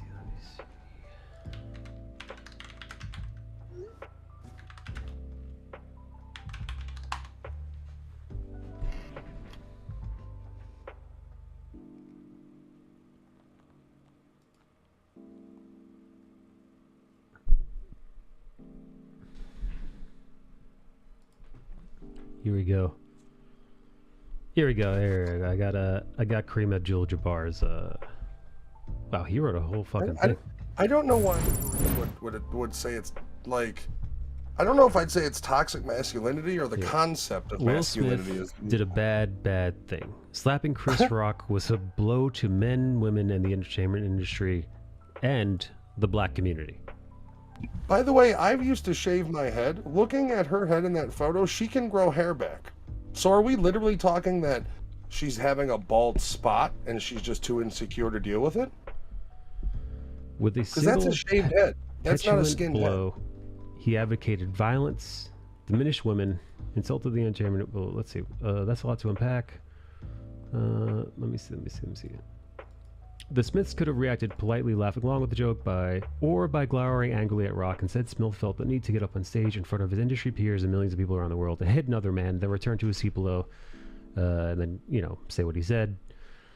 Some have romanticized Smith's actions of that of a loving husband defending his wife. Comedian Tiffany Haddish, who starred in the movie Girls Trip, blah, blah, blah, blah. For me, it was the most beautiful thing I've ever seen because it made me believe there are still men out there that love and care about their women, their wives. What the fuck kind of ridiculous, nonsensical bullshit is that? Is it loving and caring for your wife, or is love. it grandstanding and taking her voice away from her? Yeah, no, let her stand up for herself. Love doesn't give you carte blanche for violence, which is exactly what Will Smith said in his speech. Love makes you do crazy things, but it doesn't. It doesn't. They're treating it like they were in a bar and somebody grabbed her ass. Right. Actually, like they're treating it like it was a true fucking yeah, it was a joke. Her head is shaved. Like, I didn't know she had baldness. Yeah. Did Chris Rock know? Was it a specific attack? I mean, come on. Actually, it was the opposite. Smith's slap was also a slap to women. If Rock had physically attacked Pinkett Smith, Smith's intervention would have been welcome. Or if he had remained in his seat and yelled his post-slap threat, that would have been unnecessary but understandable. But by hitting Rock, he announced that his wife was incapable of defending herself against words. From everything I've seen Pinkett Smith over the years, she's a very capable, tough, smart woman who can single-handedly take on a lame joke at the Academy Awards show. This patronizing paternal attitude infantilizes women and reduces them to helpless damsels needing a big strong man to defend their honor, lest they swoon from the vapors. If he was really doing it for his wife, not his own need to prove himself, he might have thought about the negative attention this brought on them, much harsher than the benign joke. That would have been truly defending and respecting her. This women need men to defend them is the same justification currently being blah blah blah blah blah. But yes, you get the idea. By the way, if a real man, like if a man is really going to defend his wife from something heinous, yeah, he doesn't slap another man. By the way, he beats the shit out of him. Like this idea that you know, I'm gonna, like, that doesn't happen in the real world. In the real world, if you open hand slap somebody and attack them, the dude is gonna fight back. Yeah. Yeah. His violence in all forms is so you're poison and destructive then, huh? What is the legacy? Worse than the slap was this tearful, self-serving acceptance speech in which he rambled on about all the women in the movie King Richard that he's protecting. Those who protect don't brag about it in front of 15 million people. They just do it and shut up. You don't do it as a movie promotion claiming how you're like the character you just won an award for portraying. By using these women to virtue signal, he was in fact exploiting them to benefit himself. But of course, the speech wasn't about justifying his violence. Apparently, the speech was about justifying his violence. Apparently, so many people needed Smith's protection that occasionally it gets too much and someone needs to be smacked. What is the legacy of Smith's violence?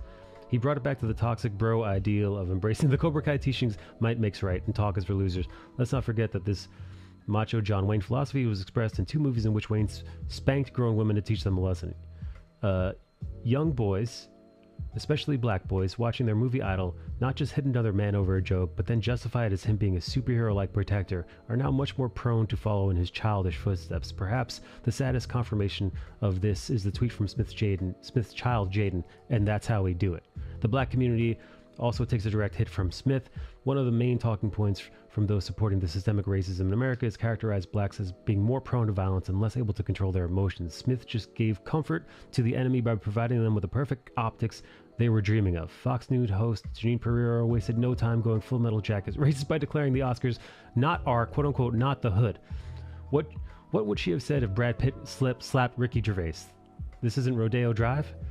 Maybe many will be reinvigorated to continue their campaign to marginalize African Americans and others through voter suppression campaign. As for the damage to the show business, Smith's violence is an implied threat to all comedians who don't have to worry about that an edgy or insulting joke might be met with violence.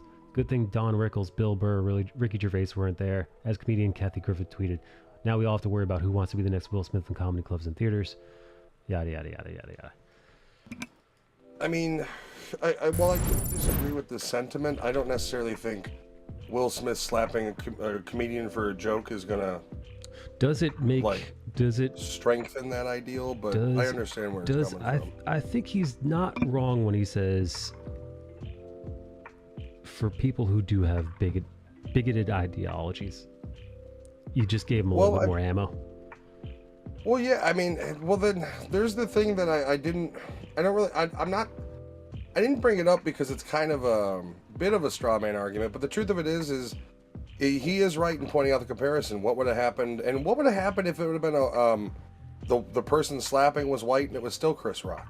If it would have been a white guy, if it would have been Channing Tatum who slapped Chris Rock, oh my God, would the reaction would have been the same, or would it have been this is racism, this is horrible? Like, yeah, no, I mean, and that's the only real way that I looked at it, like in a racial sense of just like the double standard. There's lots of double standards there. Will Smith wouldn't have done it if it was a woman, right? Smith wouldn't have done it if it was somebody bigger than him. Right. So like, there's The Rock wouldn't have been slapped. Fucking Batista wouldn't have been slapped. Could you imagine? No fucking way, dude. That's how it shows you. Batista wouldn't be at the Oscars because he fucking sucked. Will Smith's a fucking coward. He's a coward. He had to prove his manhood, which is again the epitome of toxic masculinity. That like a fucking caveman. Rather than just talk to somebody who made a joke, who again said words you did not like, it'd be one thing if he was like, if you're at a bar and somebody's calling your wife a cunt, you know, like there are moments where you're like, okay, listen, this, but he's a comedian. He's literally a comedian on stage making soft, super soft fucking jokes. Yeah, but exactly, like I would have understood it somewhat if Rock would have finished up the joke with "you bald bitch," right. But he didn't. Like he didn't personally. He saw she had a shaved head. It was more than likely like they probably have people that watch the celebrities come in to see what they look like, and they write jokes on the fly at the beginning. They go, okay, here's one we can use for her. She's sitting in the front row. He's sitting over here. He did that joke in rehearsal the day before with no issue. So it was written by writers who knew she had a shaved head. Ridiculous. Probably wasn't even written by him. And even if it was, her head was shaved. Like I said, she's not 100% bald. Like, she's balding, sure, but her insecurity doesn't make her absolved from humor. Yeah, no. I mean, would you rather have him make fun of how you fucked other dudes behind your husband's back? That's what he didn't touch that. Yeah, that's what Rock should have fucking started with. I enjoy the part where they talked about what if this guy is your hero and you see him act this way, and now this is how you act. I mean, listen, he's right in that. Like, this is supposed to be Hollywood at its finest, right? This is supposed to be like them putting their best foot forward, right? And awarding people who portrayed characters who were, you know, flawed and broken, but, you know, relatable. And then, yeah, this is the behavior you get. He knew Rock was an easy target. Also, Rock is in a tough place. Press charges and look like a bitch, or let it go. I agree with Jim Carrey, man. I would have, there'd be a civil suit. There would have been a civil suit, and I would have pressed charges that night. Will Smith, if it were me, I would have taken the heat for being a bitch, a quote-unquote bitch. I would have taken that shit. And I would have definitely started proceedings for a lawsuit, and I would have pressed charges, assault charges, if anything, just for the fucking principle of it. Hell, go hard at the Academy and demand his Oscar be revoked. Yeah, no. On the day you get your award, you decide to celebrate violence. You're no model. Isn't that the whole point of the Oscar? Is it's for the performance and because they're a general role model? Yeah, right. What a great message to send. Well, I mean, Kareem's correct in saying, like, you have a lot of young men watching you that now go, that's how you handle. I mean, and the way he points out Jaden Smith's tweet of that's how we do it. That's how we do it. He's right. Like, no, that's not how. That's exactly how you shouldn't be doing it. For one thing, if that's how you do it like a bitch. Yeah, So you pick on somebody much smaller than you for saying words you don't like. And you don't even fight them. You sucker slap them. No, you're a bitch. Your dad's a bitch. You're a weird little bitch. Yeah. Get over your own family. But yeah, Polanski, by the way, not only was he a child rapist, he drugged and raped that girl. Right, anal too. I mean, that guy should have been hung. Agreed. Fuck his art. He should have been hung from the rafters. That's how we do it when you are privileged and a multimillionaire. And that's how we do it when your dad's worth so much money that he's impervious to being arrested. Right.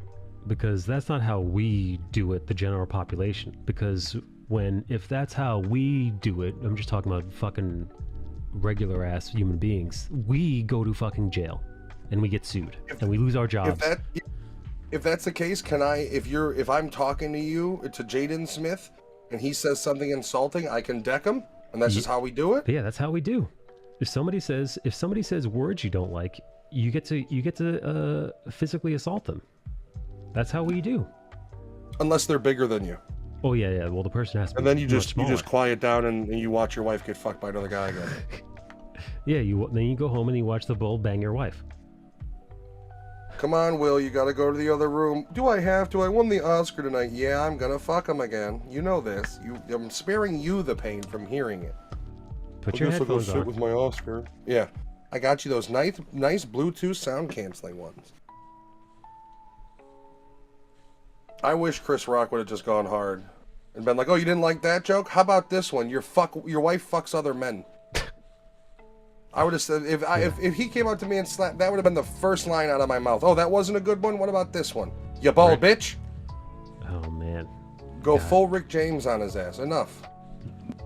Dude, it makes me kind of wish Bill Burr were up there, or Chappelle, or any comedian that would have doubled down, tripled down. I feel even the piece of shit Michael Rappaport would have said something justifiable, like would have had a good I haven't seen his, but I imagine, you know, he'll at this point probably even have a decent response to it, because it's horse shit. Everyone that isn't stuck in that bubble looks at this for what it is: assault that you did on live TV and got away with. That's right. Polanski bailed. That's why he was never. He just fucking fled the country. He left the country and never came back. But he still had supporters here. Fucking idiots. Pieces of garbage. Hollywood. Yeah. They still say his name. Say my name. You know, then you have all these actors. Well, I never got to work with Roman Polanski. He's one I would have liked to work with. Well, you didn't get to work with him because he raped a little girl and then fled. So maybe you should include that in your ambitions. I'd love to work with a child rapist, but I can't because, once again, he's a child rapist. Stupid American laws.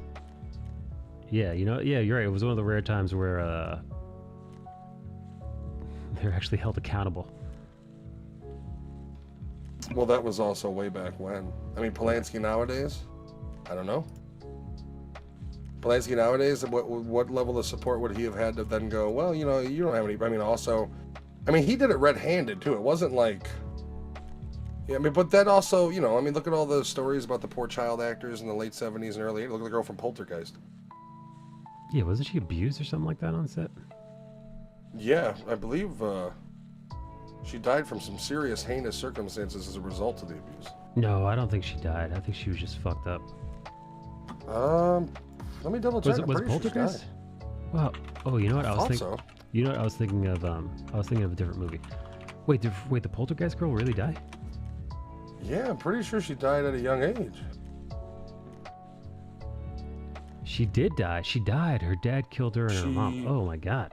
She died of a parasitic disease caused by Giardia. I don't know, some parasitic from well water at her family house, apparently. Oh, all right. She was also diagnosed with Crohn's. Jesus, what a way to go for a kid. She was young, too. Yeesh. Wait, so Yoji, who are you talking about? Heather Michelle O'Rourke. That's sad. Hey, how do you know? Oh, she was on Happy Days as well. And she died of Giardia? Yeah, I don't know. I feel like that's some, apparently you should, I feel like that's some Oregon Trail shit. That is. It's like basically, you know, you died of not distemper. Distemper. Yeah, like yeah, you died of distemper. I can't remember what the For those of you who don't know, I mean, distemper is it's an animal illness, specifically in dogs. That they fucking I've already got rabies, so fuck it. The girl were you talking about the Roman Polanski girl? No, I don't think she did die. I was wrong. I have her mixed up with someone else. That's all right. Listen, who the you know, what are you supposed to fucking know every goddamn thing?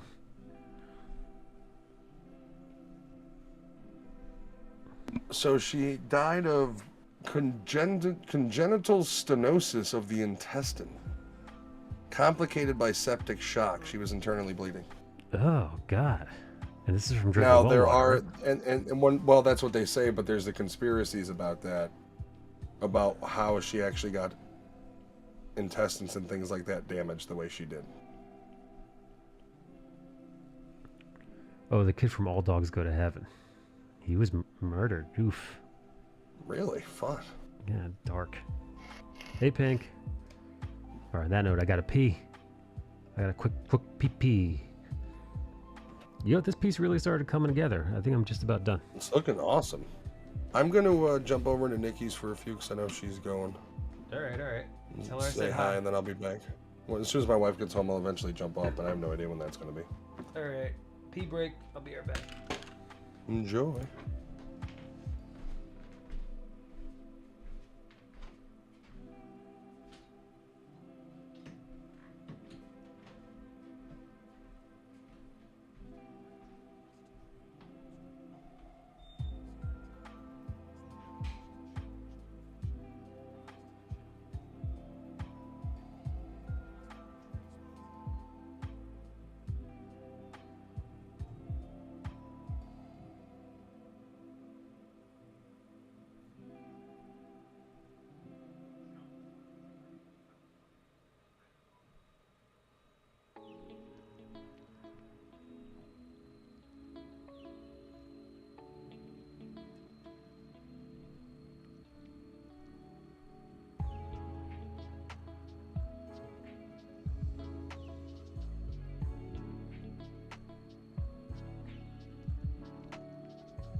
Yo, what's up, baby? I'm back.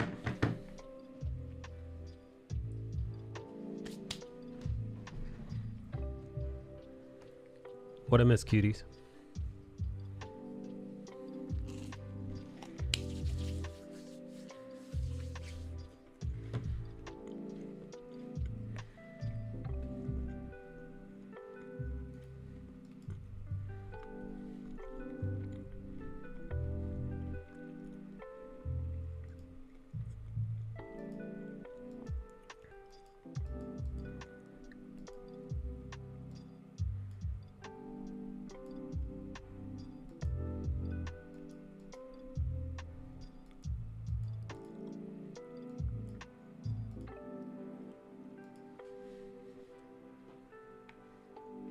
Something about deportation? What?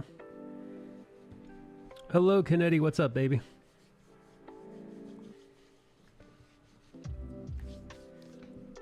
I thought you said it was best practice to dump prior. Wait, what?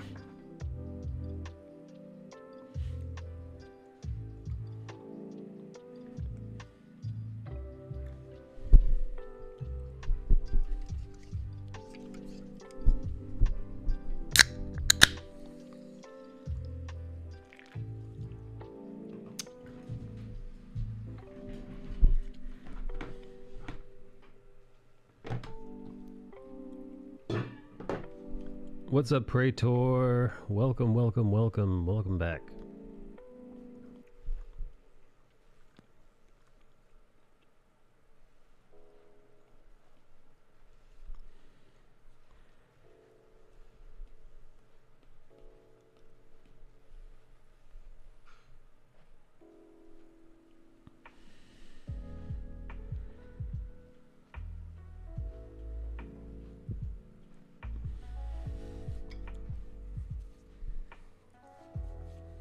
I heated up half a cinnamon bun in the toaster oven, forgot how hot it was, grabbed it, and the melted sugar on top stuck to my hand and burned the shit out of it.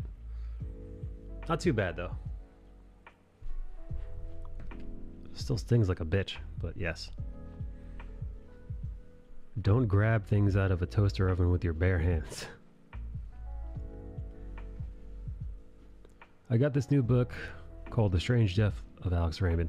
It's beautiful. Is it a prose? What kind of book is it?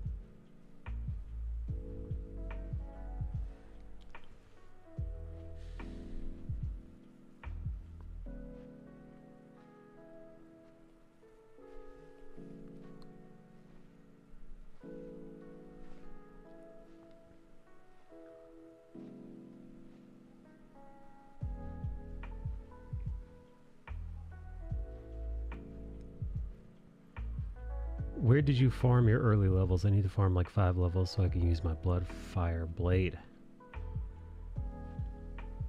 You are going to have to...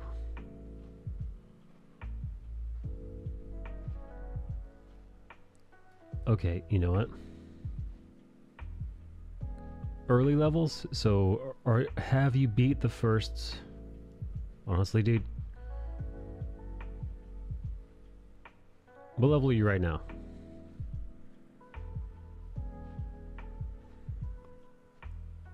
Because there's different, like... There's early game and then there's early game, you know? Like, there's early game where, you know, you're in Laernia of the Lakes, and then there's early game where I'm 30. Wow, you beat Godric already at 30? That's pretty good.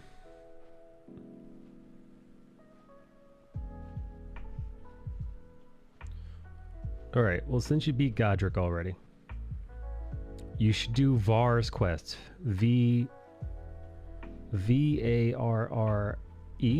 Do his quest line before you do anything else. You should be able to find his,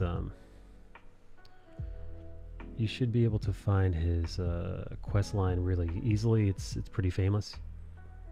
Gafter was easy. First boss ate my ass though. Oh, you're talking about... Yeah, no, Godric isn't nearly as hard as... The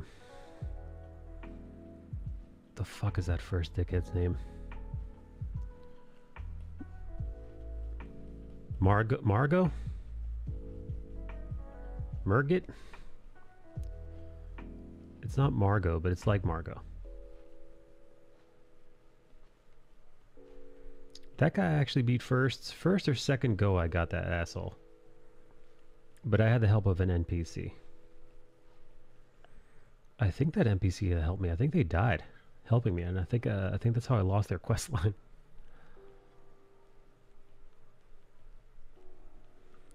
Marge. I have no idea where those quests are. Okay, dude. Oh, so here's the deal about quests. I hope you don't feel weird about it. But you're gonna have to do a quest. You're gonna have to do a quest walkthrough. And I know to some Souls players, the idea of like a quest walkthrough, following a quest walkthrough guide is blasphemy. They want to figure it out on their own. But I'm telling you right now, the quests here are so wacky in like their placement and like their follow-up.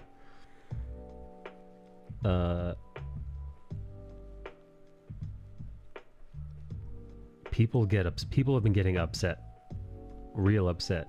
I was doing a quest line.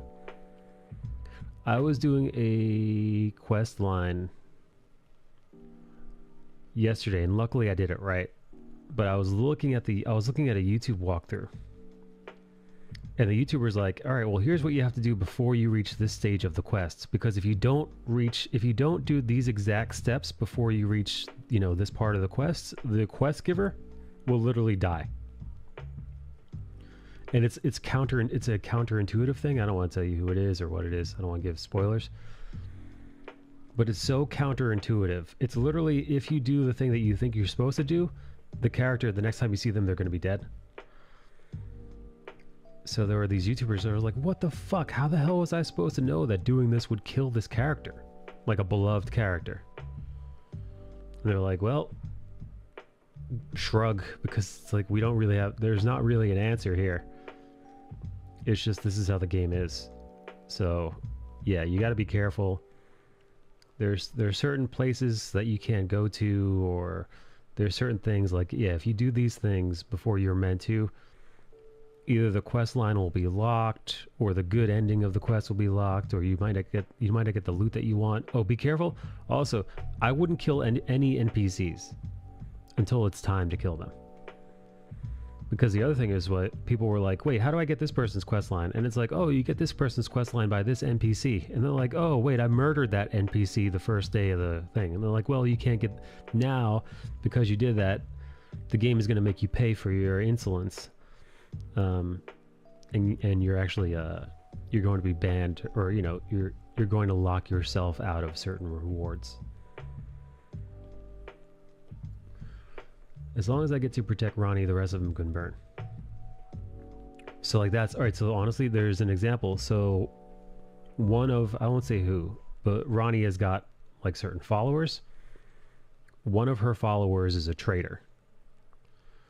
And you're gonna find this pretty early on, which one. Now, if you kill them, the betrayer, which you might be inclined to do, if you kill them early on, you're literally gonna miss one of the best talismans in the game. So like, however, but if you follow their quest line for too long, you'll ruin Ronnie's quest completely. And you'll be locked out of her quest. So like, that's what I mean. That's what I mean when it comes to this game. You got to be careful. The symbol on Liliana's sword is awesome. Which one is that? What's this? Oh, I was like, who the fuck is that? I'm like, oh yeah, that's right. That's Magic's real name. I've gave Magic the Dark Souls treatment.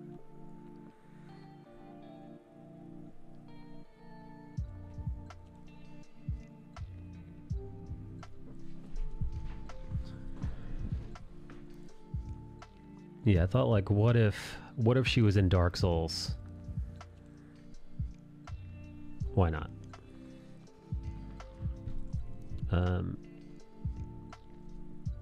Oh yeah, Bill. So find the character Var, Varre. Find him. Okay, that sounds fucked if the game gives you no hints about it. I guess that's a way of encouraging replay. It is. It is, it is. People are like, oh, okay, I'm going to go into New Game Plus. I'm going into New Game Plus specifically so I can not kill this NPC and get this loot that I missed first go around. Which kind of sucks, but alright. Alternatively, you could just follow the quest guides. And dude, even for me, I was pretty quest heavy, but what I did was I ran through essentially the entire map, skipping places. I entered parts of the map that I wasn't supposed to enter via, like, I kind of like exploited, like I kind of glitched through the map to get to places that I should have like beat bosses to get to. And it was awesome. But yeah, I think you could have gone for the heavy duty succubus horns even. Oh, on her head? Like just giant ass fat horns. Instead of the dainty, I gave her some dainty cute little horns. Unless I misheard you just now, it sounds similar to what quests are like from other From Software games. Can be very frustrating. Yes, I'll give you an example. You meet one character early on in the game. You say hello to them. You help them out a little bit further on in the natural progression of the game. You meet them again after you beat the first boss. You have a nice interaction. You meet them after you beat the second major boss, Renala, in the academy. Once you beat her, you talk with this character again. I think you give them like more shit. Then you meet them once you reach the city capital, which is again hours into the game. When on the outskirts of the capital, and then once you finally fight your way into the inside of the capital, which is again very, very, very tough stuff. You interact with them for the almost last time, and then you won't know this at the time. I didn't, but thankfully I had the quest guide. When you interact with them for this fourth time, they're going to ask you for something. Now here's what's fucked. They'll be your friend at this point, so you'll want to give them this thing. However, if you give them this thing, which seems like the right thing to do, they will die the next time you see them. And if you find the quest walkthrough, and after you give them the thing but you haven't left yet, once you leave and here's how how you to stop them from dying. To stop them from dying, you have to go to a completely other area of the map that you might not have even explored yet. That might even be optional. I think it's an optional boss. You have to go there. You have to raid through a village, find a single, essentially blowhorn thing. Then you have to go back to this character in the fourth area that you found them in, and then use this blowhorn at them. This particular blowhorn, because there are 4 different iterations of the blowhorn that do different things. Use this blowhorn at them, and then that is the only way you get them to stop, essentially, from killing themselves.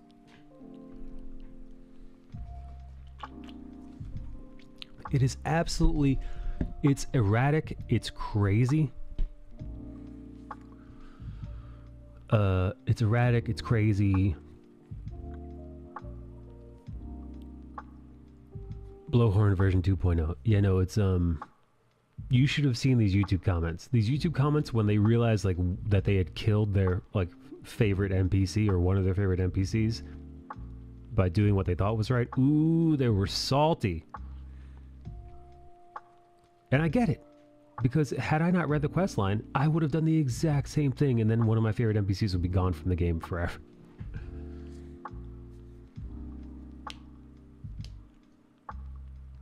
But anyway, Bale, do Var's quests. It's not that long, but doing Var's quests will put you in the place where I do all my farming to this day. And Bale, if you have the golden scarab, which I recommend you get, if you have the golden scarab or you've got the golden talon foot, those together they will up your rune farm by 50%. I don't use the golden foot because for me it's a little bit of a waste of time. It's because it'll take you hours and hours to like farm the items and craft the items in order to use it, and that time spent that farming those items where you could have been farming runes instead it's a waste of time. Somebody did the math and says the amount of time it takes you to farm the items, build the items, and then use the items, if you put that up against the amount of time it would have taken you to just straight farm runes, it only gives you a 5 to 10% bonus. So it's really not, which you mean it'll add up over time, but it's really, in my opinion, not that worth it. The golden scarab, however, is awesome. I think having the golden scarab talisman equipped on you gives you 20% more runes every time you do a run, and that's legit. That adds up, that tracks. And by completing a successful round of farming, you get about 57,000 runes per go.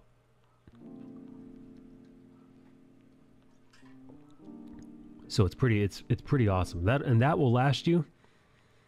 Like, you put a podcast on and you just go repeat. Dude, you'll level up. You'll hit level 100 easy.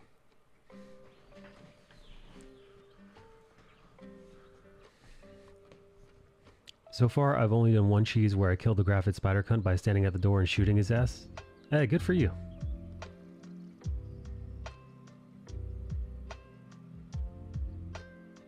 Isn't that the first boss, dude? The grafted scion?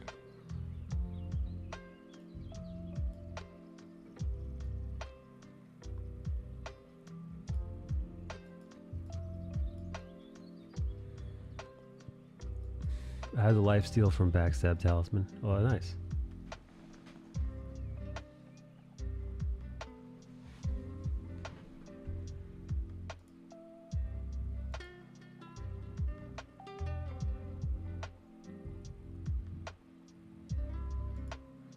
I ran past the sleeping dragon and skedaddled so fast.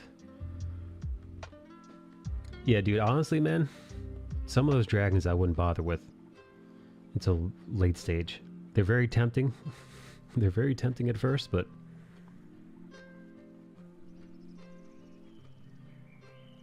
dude, the horror art in this bitch is awesome. I'll be honest, man. To this day, whenever I've got to traverse the catacombs, I'm shooketh, man.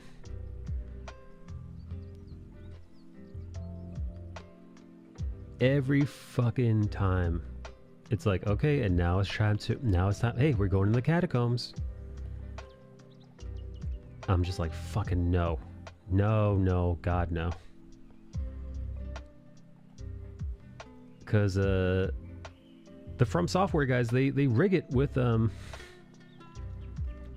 jump scares.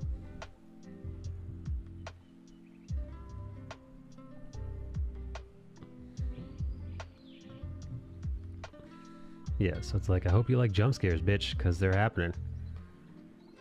And the thing about jump scares is, they're gonna get you. Because they're fucking jump scares.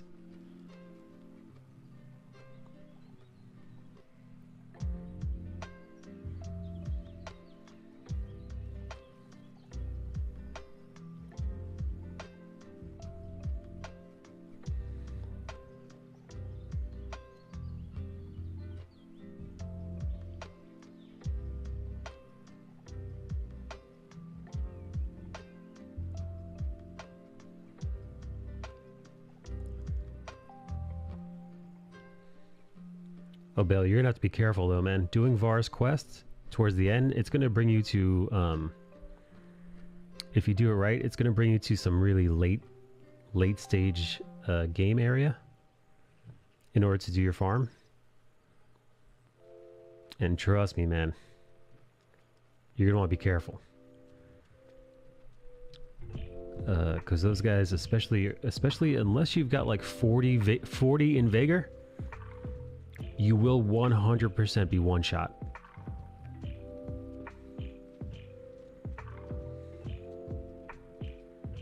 But the runes, baby, the runes are worth it.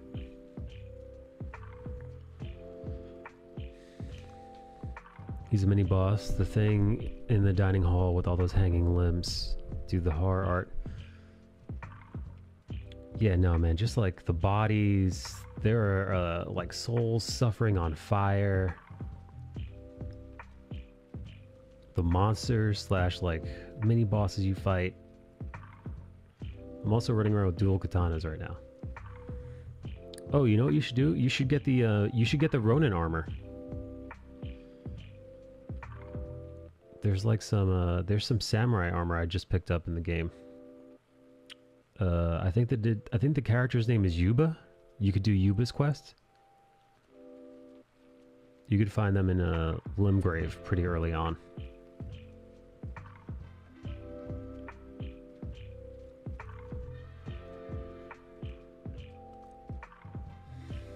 Oh shit, Moon Knight comes out tomorrow. Or tonight.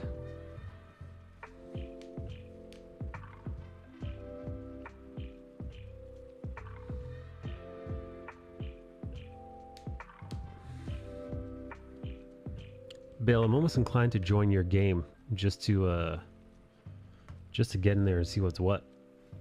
Because it'll downgrade me to your level. Which I haven't been for a very long time.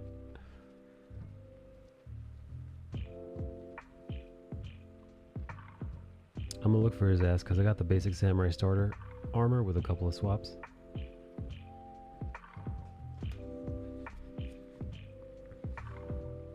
There is an item duplication glitch. I've never done it before, but there's a way to do it where you could just dupe.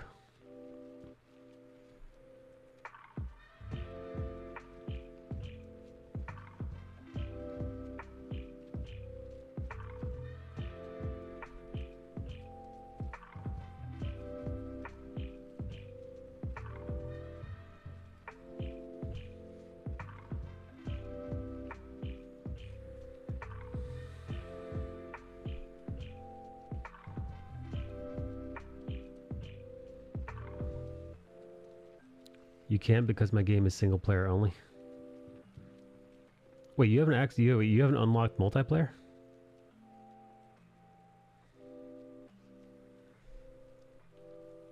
Also, dude, do you have the horse and all that? You've got the horse, right? And you got the spirit calling bell, too. You talked to Ronnie the Witch, and you got your shit at the Church of Ella. I started with one katana and stumbled upon the same one dungeon crawling.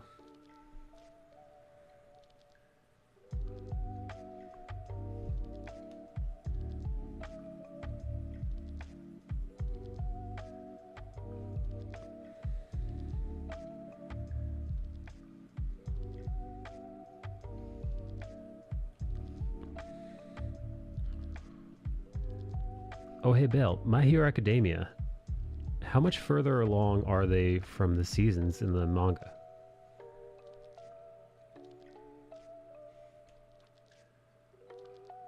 Oh, I can't use multiplayer. Oh, boo, you didn't actually buy it. Rude.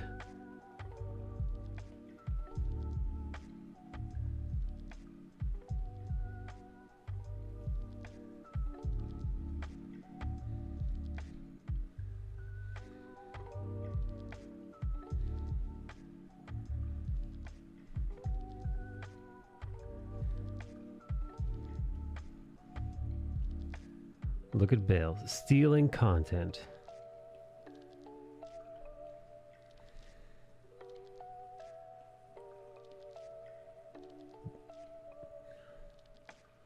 Worthy content too. The good stuff. The stuff you're supposed to support.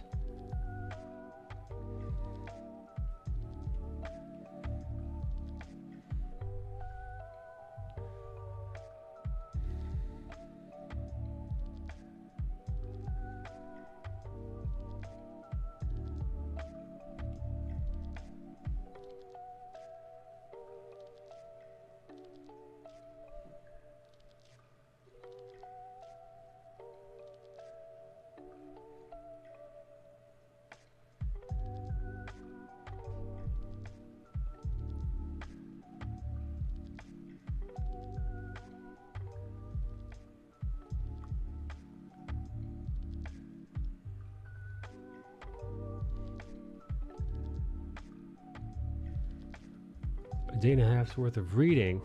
Next season, we're going to be invading the bases where we ended season 5. There's a small breather and the start of the current final arc. Is the manga over?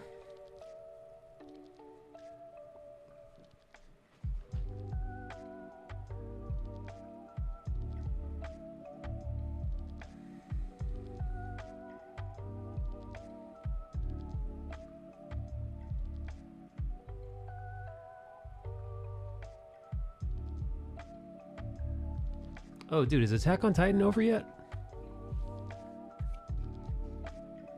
I'm behind on a couple episodes.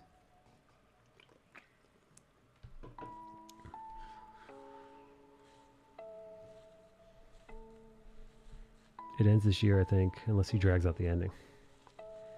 Wow, man. Damn.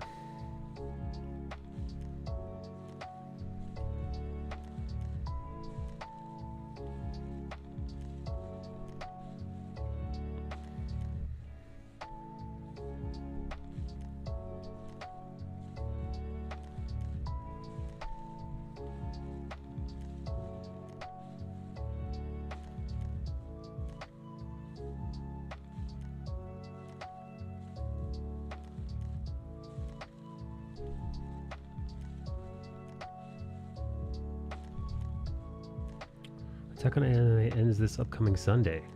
I think the finale is a whole ass hour. Oh man, alright. Perfect time to catch up.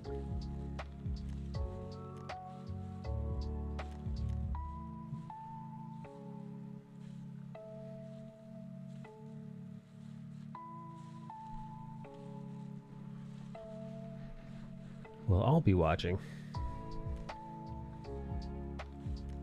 I'm very curious to see how it all ends.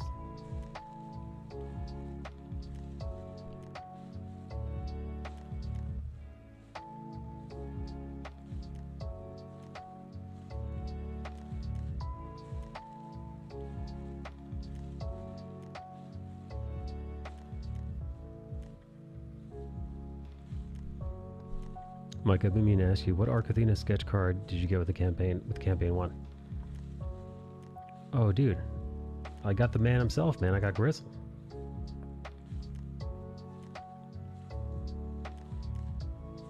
Which one did you get?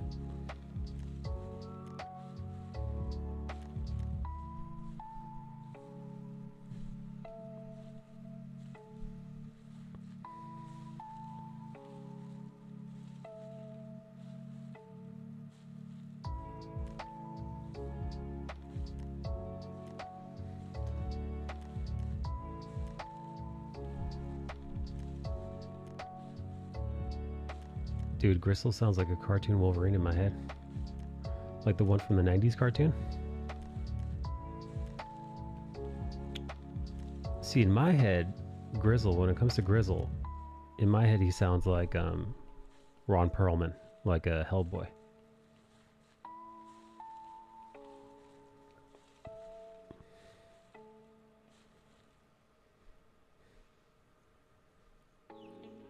Ron Perlman, who released an unhinged video about Ron DeSantos today. I think he called him a Nazi. I think he called him a Nazi pig, which is pretty hilarious.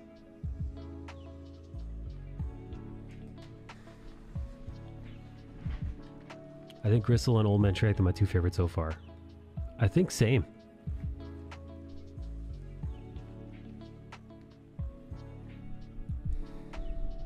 Hypersexual sounds like Black Cat. I get that.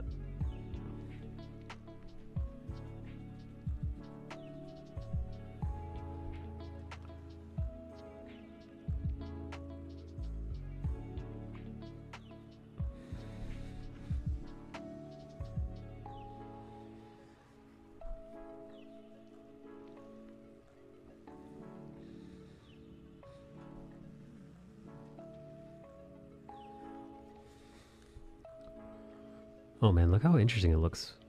The image when it's just flat without any without any painterly layers. Just the straight ink and halftone.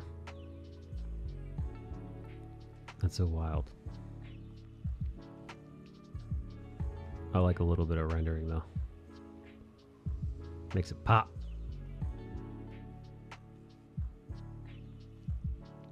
Pop, pop.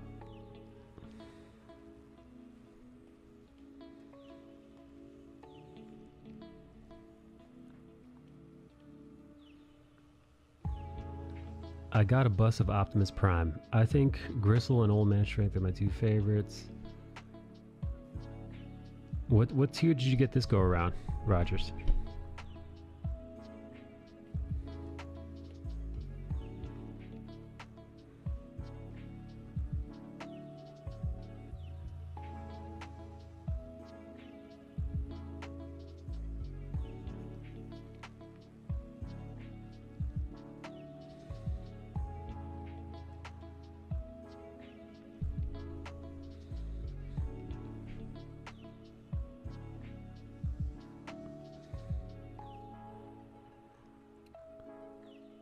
Yeah, I don't think I enjoy a low detail workflow. I like them dots and dashes and featherings too much. Listen, I mean,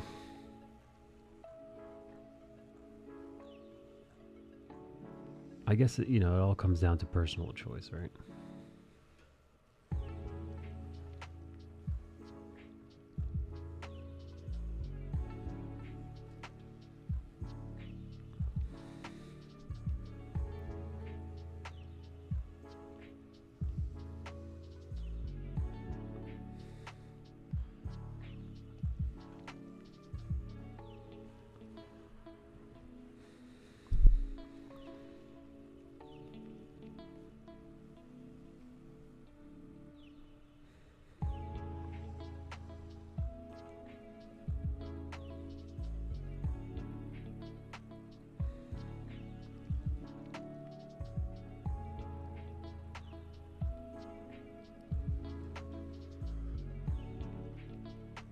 Just the variant cover. Need to save budget this campaign.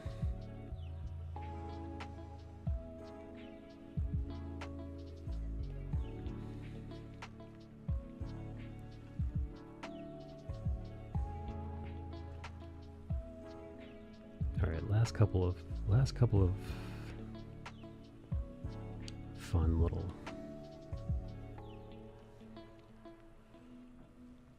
some blood splatter.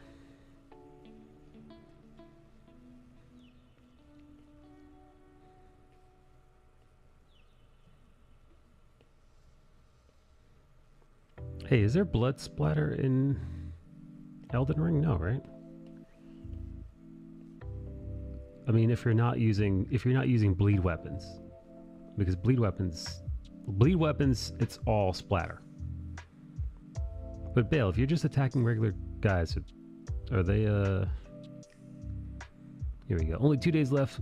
Back twice, back off in Indiegogo projects. Arc Athena, 2 of 6. Go to there.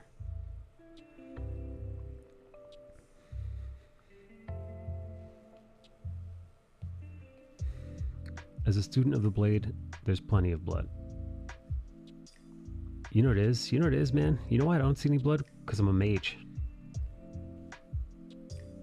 Not a lot of bleed weapons when you're a mage.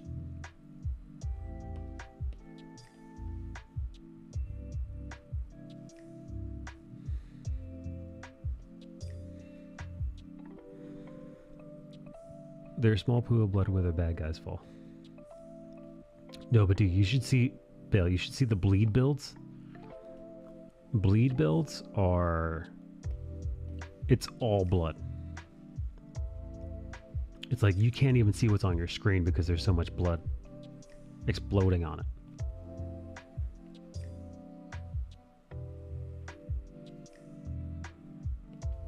I think I'll do a strength heavy weapon. So you're doing what? You're doing like a swordsman build this go around? Like a dex build?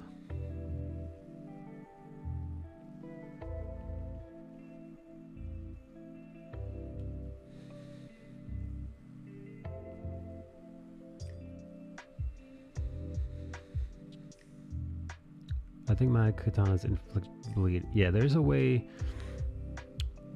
You're definitely gonna... Your bleed is going... The bleed, whatever, symptom or whatever it's called, it will proc after a certain amount of slices, but there's a way to make it so that it procs a lot.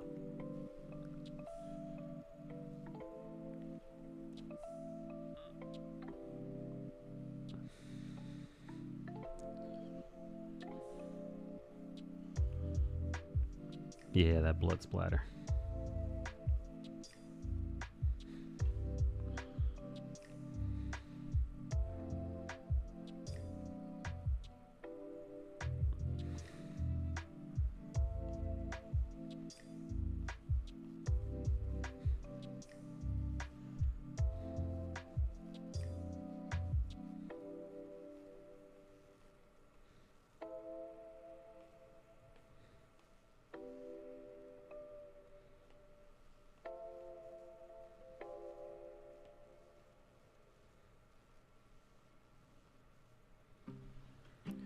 Yeah, I had a mob inflict bleed on me from the first hit. I mowed him down with my horse. Though, did you fight the?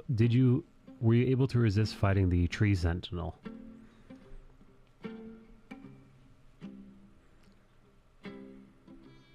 Mia. Mia.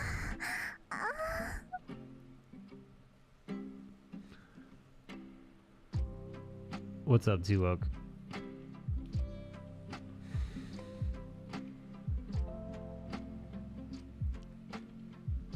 Hey, Duo, did you see there's a new way to report your fellow streamers on Twitch? Should the need arise? Should anybody step out of line, T-Woke? Should anybody disagree with... I did not know that. You know, anything that you... any beliefs you hold near and dear, you may report.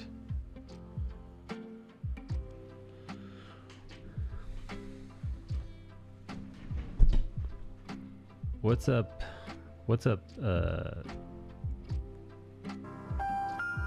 Sideshow? But there's already a way to report. You guys didn't get an email today? I got an email from Twitch. It was like, enjoy this new way to report people on Twitch. It was draconian, but fun. No, no, no, no.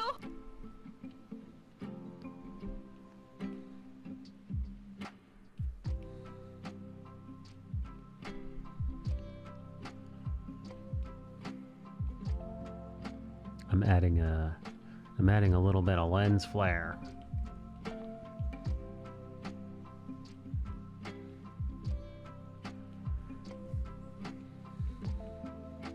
Oh, that's a little bit too much lens flare. Let's maybe cool it out.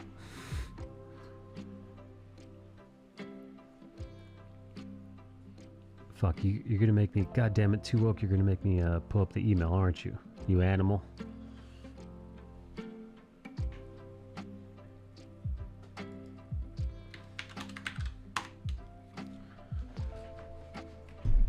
Hang on, I'm pulling up the damn email. Twitch, say hello to your new reporting tool. The more streamlined, more intuitive reporting tool.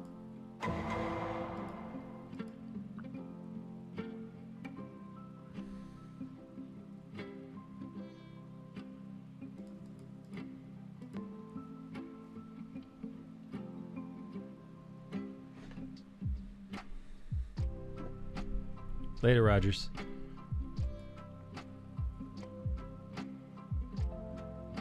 Report users in the chat.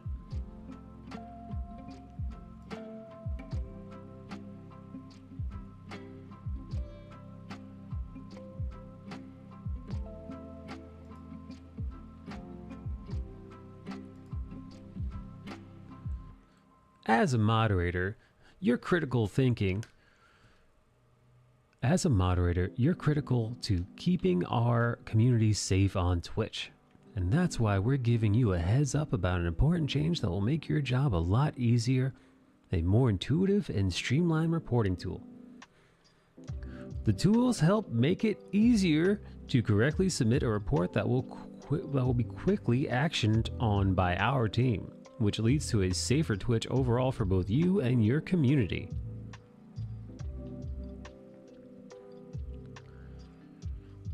Based on your feedback, we've developed a flow with a simpler, more intuitive design so you can file a report and get back to the good stuff. It includes a new search functionality to help you find the exact report reason you're looking for, as well as tailored menus based on whether you're reporting live content, VODs, or clips.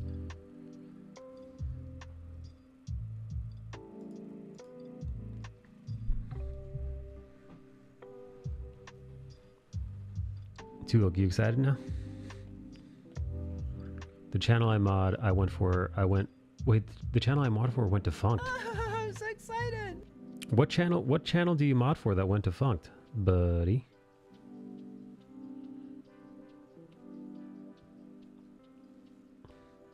Anyone surprised this channel never went defunct?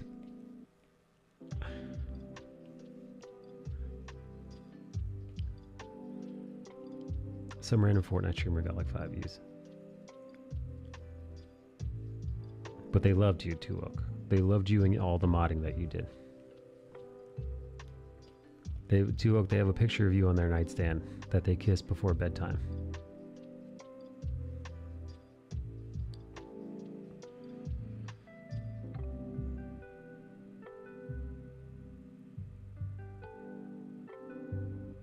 I did get a bunch of grill VIPs though.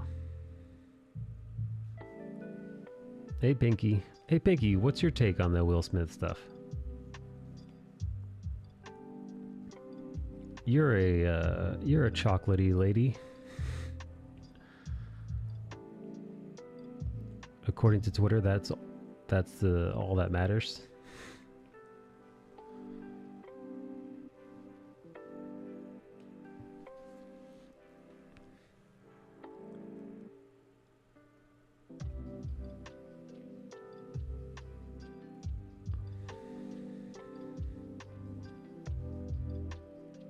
He thought it was funny till he saw Jada's face and then he smacked the shit out of Chris.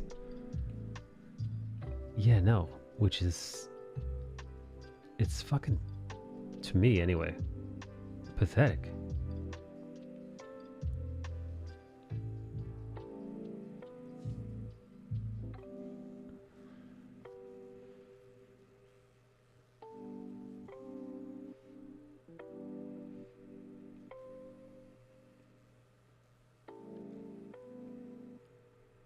What's up?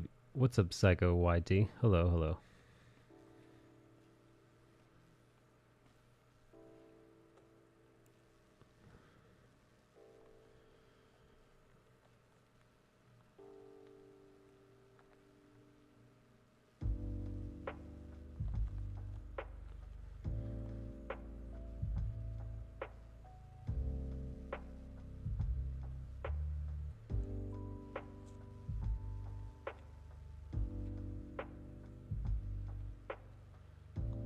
I'm kind of doing my own homegrown lens flare here. See that?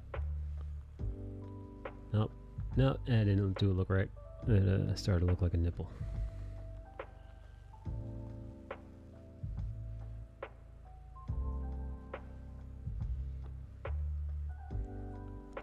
Lens flare is the ink splatter of color.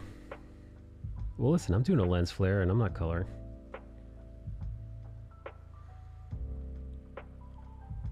There we go. Lens flare.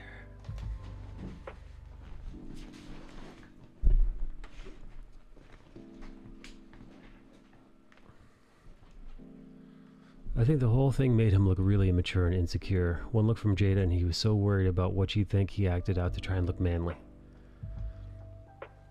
Yeah, man. And it's so weird that, like I said, man, it was the epitome of toxic masculinity. Like the worst parts of like a male's insecurity and fucking his cuck. Yeah, we're watching a cuckold bloat his chest and bang his chest to protect his woman, quote unquote. It's bravado, and we're watching him do this by enacting violence on an innocent person. And again, all in the name of quote-unquote protecting his family from words, from a joke. And the insinuation being that Jada Pinkett Smith can't protect herself from, again, a lame joke. God damn, dude. Everything about it, awful.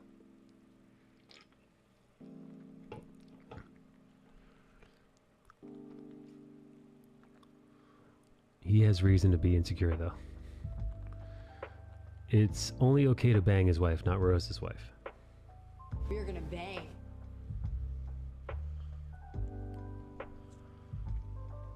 Pathetic, man. Just absolutely pathetic.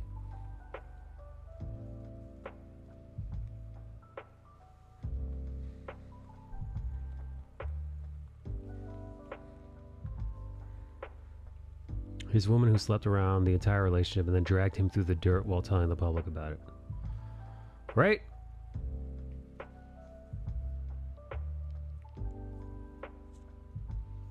Dude, what gets me is the Tiffany Haddish types that are like, it's nice to see a man protecting his family. And I'm like, what kind of fucking toxic ass shit is that, man?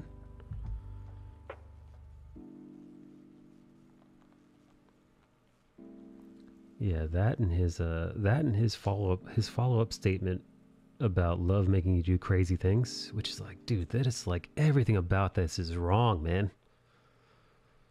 Being in love with someone doesn't drive you to committing acts of violence, man. That is literally the antithesis of love. I'm not saying you shouldn't protect your loved ones, absolutely.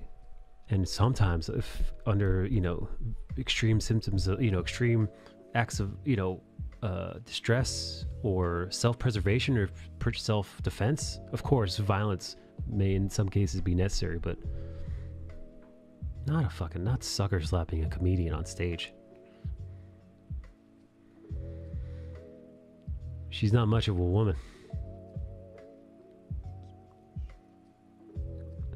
He's not broken, he's insecure. I think he's broken. I would have thought so if he had just slapped him, but then immediately after he's crying. Like in the commercial break after that, he's crying and he's being consoled by Tyler Perry and being consoled by Denzel Washington. And again, not the man who was slapped crying. The man who slapped someone and made a fool of himself live in front of millions of people, crying. And then crying during his acceptance speech and comparing himself to Richard Williams, which oh, by the way, the Serena sisters, I believe, denounced Will Smith's actions, which again, so fucking embarrassing. Because again, he compared himself to their father, which is like, what the fuck, dude? It will take a while for people to forget about this.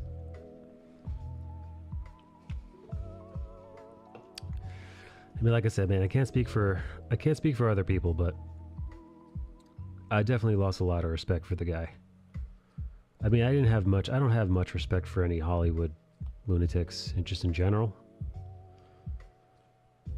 And yeah, I know he was in an open relationship and his wife was fooling around on him, banging younger dudes and all that. I just thought, listen, weird that they're airing out their incredibly personal marital woes to the entire internet and public, but okay, if that's how you feel about it.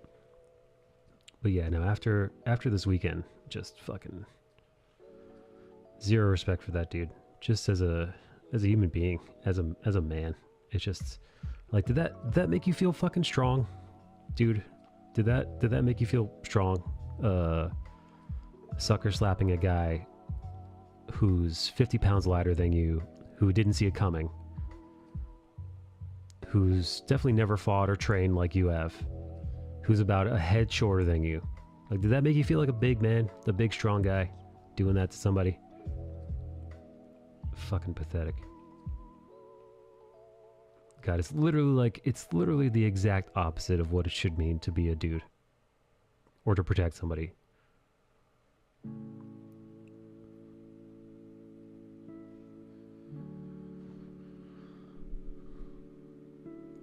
Sort of like Tom Cruise on Oprah's couch level embarrassing.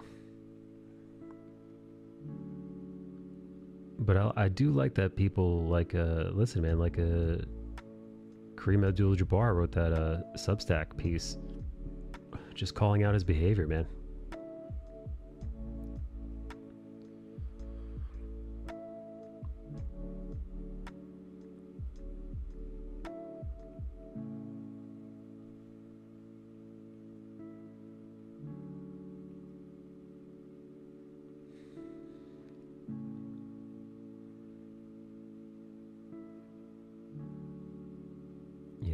Like, also, man, fucking Embarrassing for Jada Pinkett Smith, too. She needs Will Smith to fight her battles for her because she clearly can't do so herself. I'm not saying that that's the case, but that's 100% how it comes off.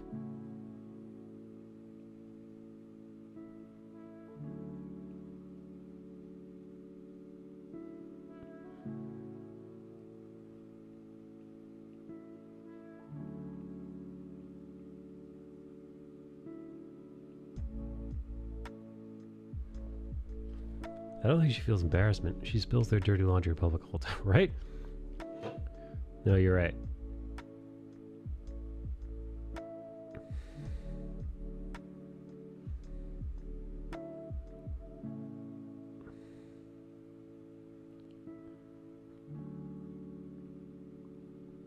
Did anything else crazy happen?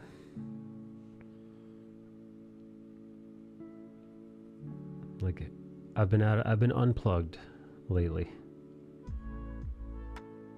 Like, news of this came across my feed, but I've mostly been staying away from social media, so I'm not up to date with the world and just the happenings of stuff.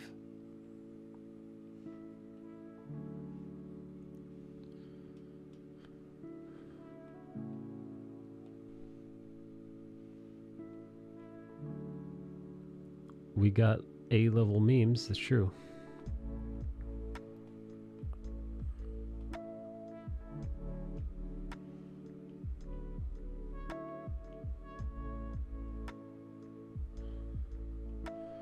I don't pay attention enough to know. I only know about the Will Smith thing because people felt the need to message me about it.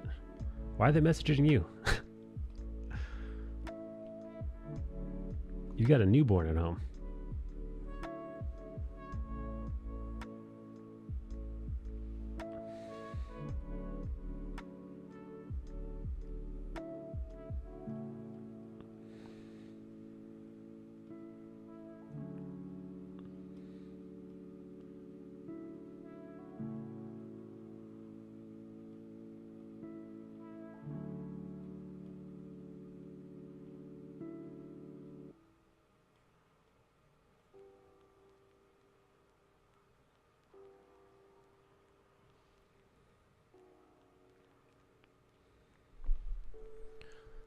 Imagine Tom Cruise Cow's interested in all the memes that would be up. People message me about stuff like that thinking I actually care. I'd rather be sent to art links or music links. You know, at the end of the day, it's completely irrelevant. But I think it does show. I'm here to tell you right now, we don't care. I don't care. It does show Hollywood for what it really is. Not what Hollywood says it is. Not what Hollywood tells you it is. Hey, always makeup. What's up, buddy? We were just talking about the Will Smith thing. Because of course we are.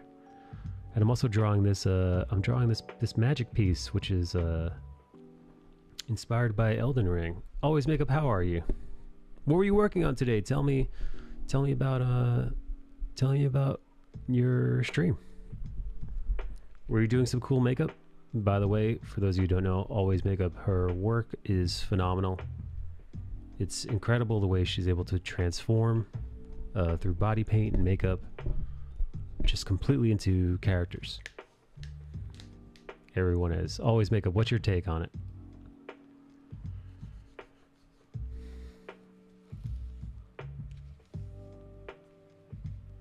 Here, I got a question for you guys. Do you think he should lose his Oscar?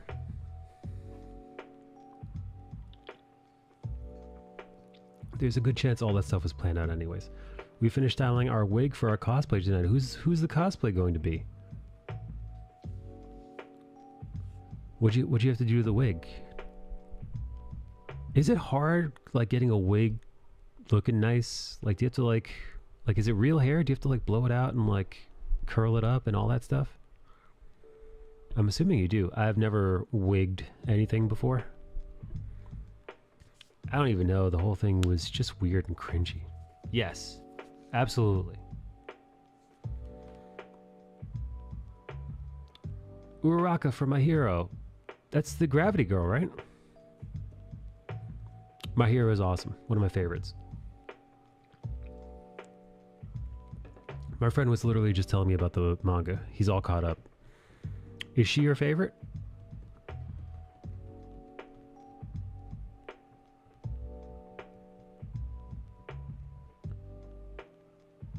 This one is synthetic and can be tricky. I just wing it. My favorite... I've shown you My Hero... My Hero drawings, right? Before? My favorite character is Professor Aizawa. I believe it's Shoto Aizawa. And Hitoshi Shinso, which is the guy that kind of looks like... He kind of looks like Aizawa, except his hair is purple and spiky. But he's got the same like bags under his eyes, and he's the one that has the ability to control you with his voice. He kind of turns you into a puppet if you hear his voice.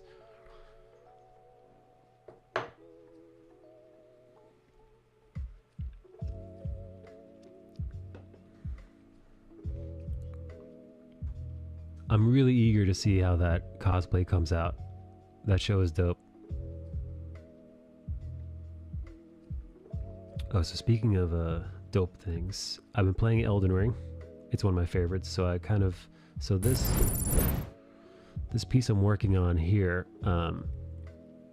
this character is a character from the X-Men, and her name is Magic, and she's kind of a demon queen of sorts. So I thought, even though she's an X-Men character, she has this arm that looks like it could fit in Berserk or like any dark fantasy. And she has like literal horns on her head too. So I'm like, well, she's got horns and this cool fucking metallic demonic armored arm.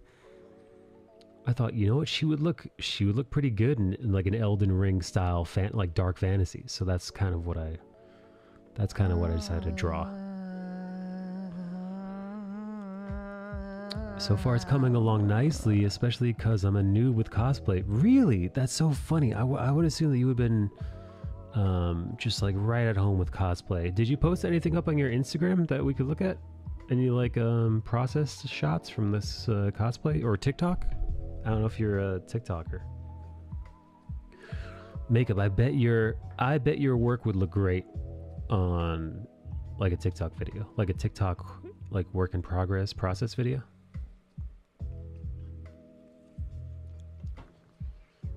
Here, let me show you what this character looks like regular.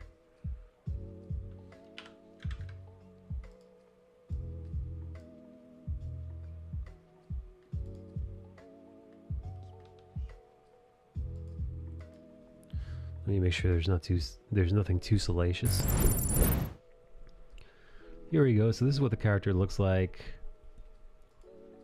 It's a statue. She's pretty damn metal.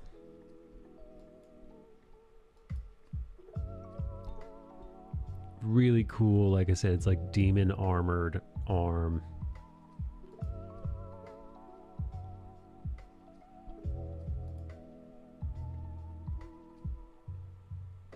Right? It's very like old school, kind of like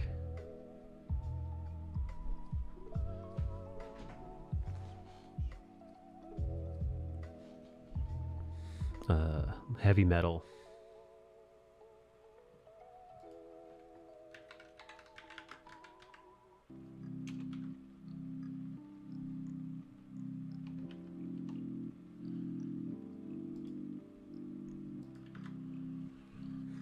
I haven't made many yet. I love it though. I need to get some progress content together. I haven't posted anything. I'm terrible at posting any unfinished thing. It bothers me, but I need to for the big projects. Yeah, no, people, and myself included, love that stuff. Oh yeah, so here's a character. So I thought, let me kind of put her in my own style.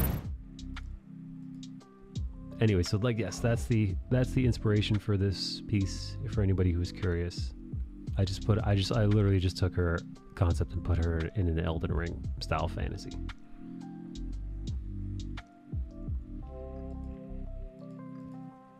I literally just took her concept and put her in an Elden Ring.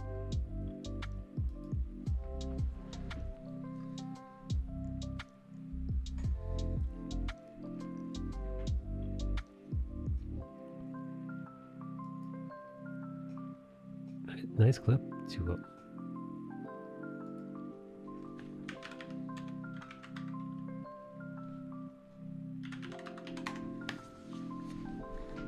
So what's new? What else is new over there? Always makeup. What made you decide to do Uraraka?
I'm being asked to sign into something real quick.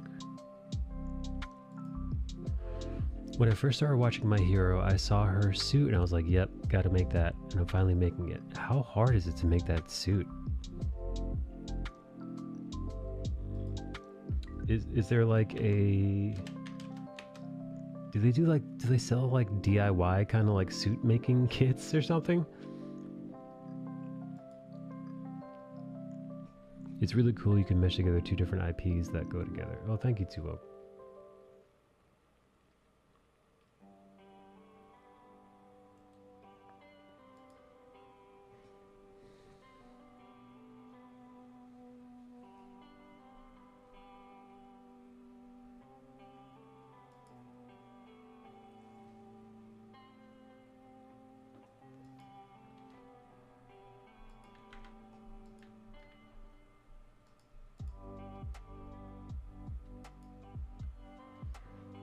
You 3D print it or make it using foam, kind of how musicians will do a song mashup with similar songs.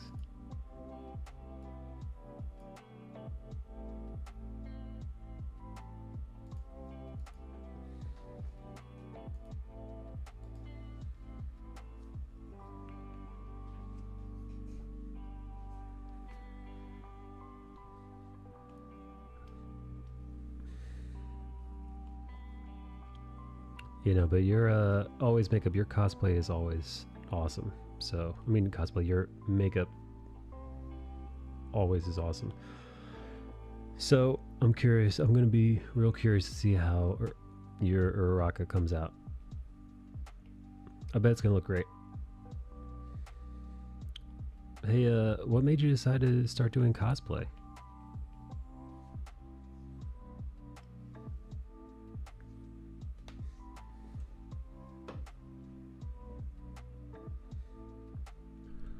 It's been quite a challenge. There aren't too many tutorials for hers out there, so I've been winging it.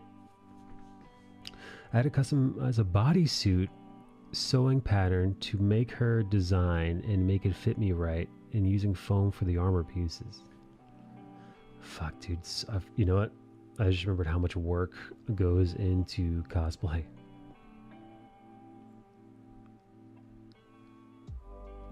It's so much.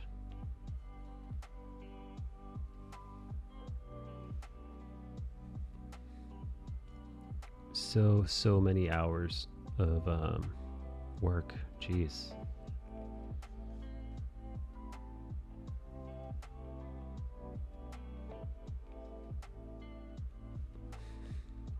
Hey, always makeup. Are you gonna go? You ever go to conventions? Like anime conventions, comic conventions, where like people do cosplay? Just like all the crafting things, there are so many skills that go into one thing, and I like the challenge. It really is. Like, no joke, man.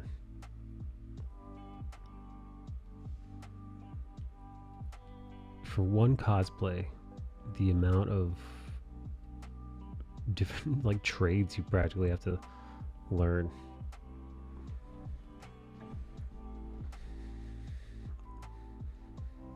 makeup, sewing, maybe 3D printing.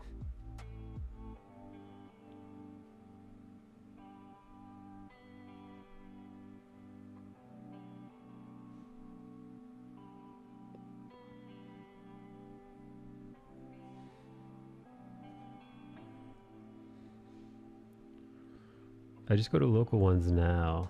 I have one in June. I hope to have this one done for her. I'd like to go to Dragon Con next year. Hey, you ever hear the rumors about Dragon Con? It's the only thing I know about Dragon Con. I heard the convention's awesome, but I heard it's like debaucherous, we'll say. Dragon Con for some reason. Now, I've never gone, so I don't know why exactly. But for years and years and years, the rumors have been Dragon Con is for where people go to. For the gangbang? The people go there to let loose. Sex, Michael. You know, physically let loose. We're gonna bang.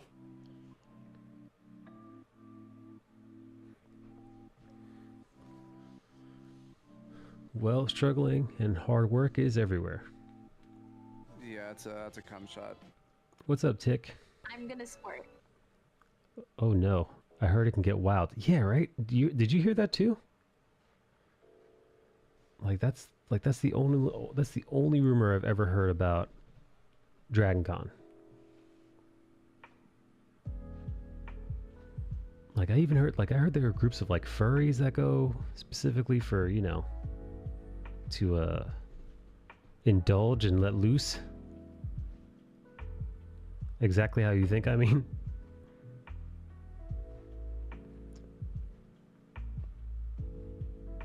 But you know, listen, what do I know? I've never been.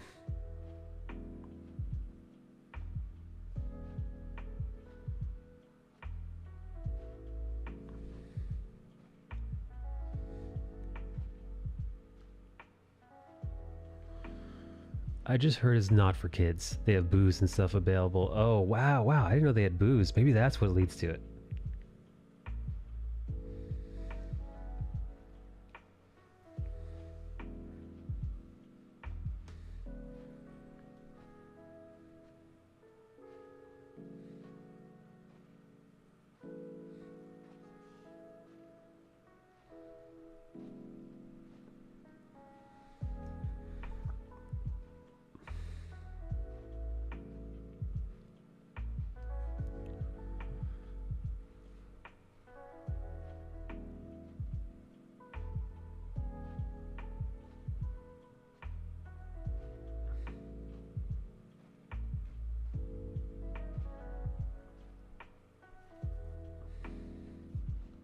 You know what, actually, I'm trying to think how many conventions I know that like have got like booze readily available.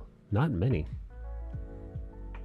Because so many conventions are kind of like geared towards being kid friendly as well.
Yeah, I was surprised. Are you gonna go with the significant other? Is the significant other gonna cosplay too?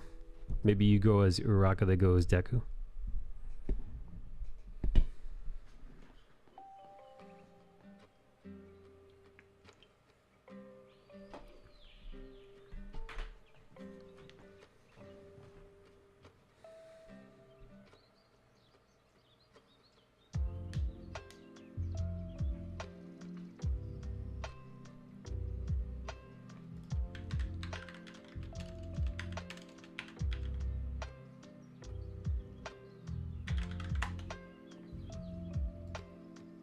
No, he doesn't usually do the dressing up thing.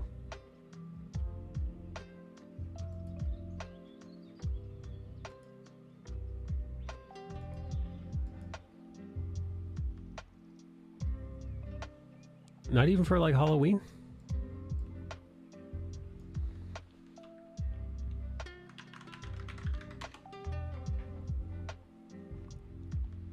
Like I've never cosplayed before, but I've dressed up for Halloween.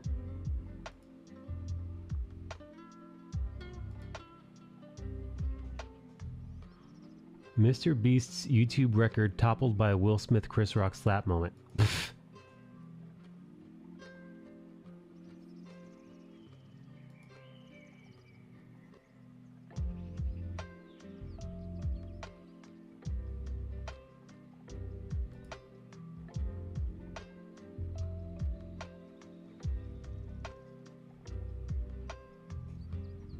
He lets me have all the attention. That's kind of sweet.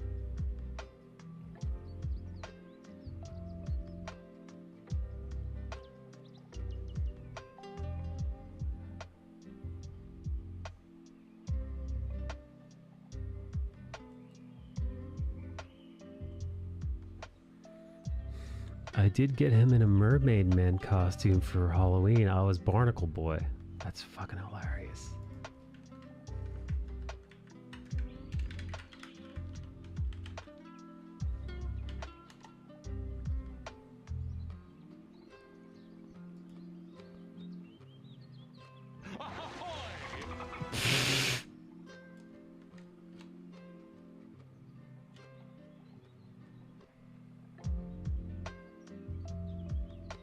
That's so fucking funny. Barnacle Boy and Mermaid Man. Wow.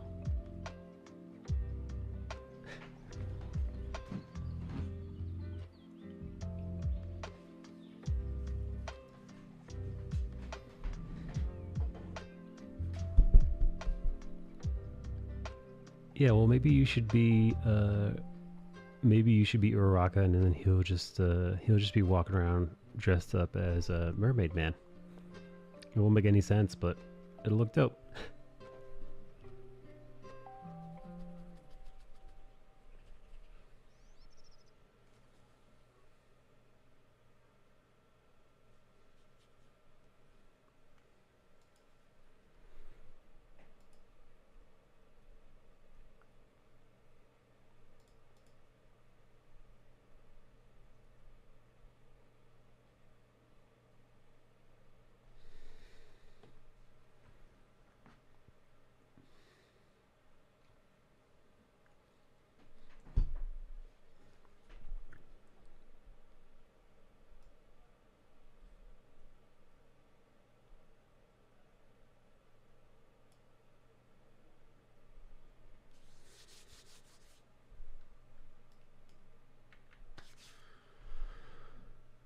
Okay.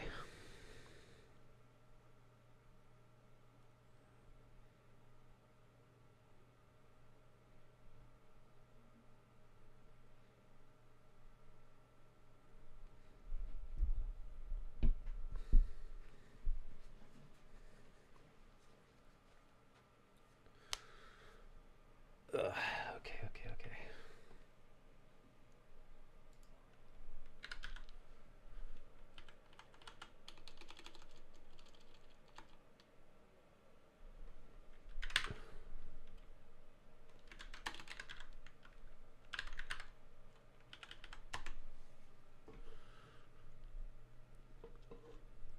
Now, what should I draw next?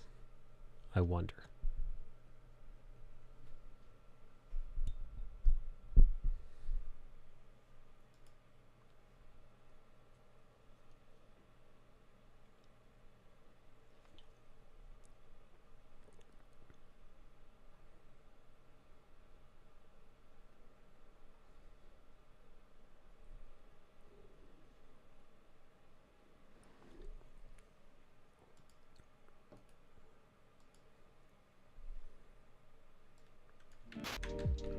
Okay, you know what?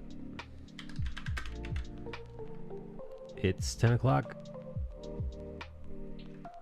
I've been streaming for about 3.5 hours. I finish this piece, the magic piece that is, I'm going to raid my friend Bernard Chang.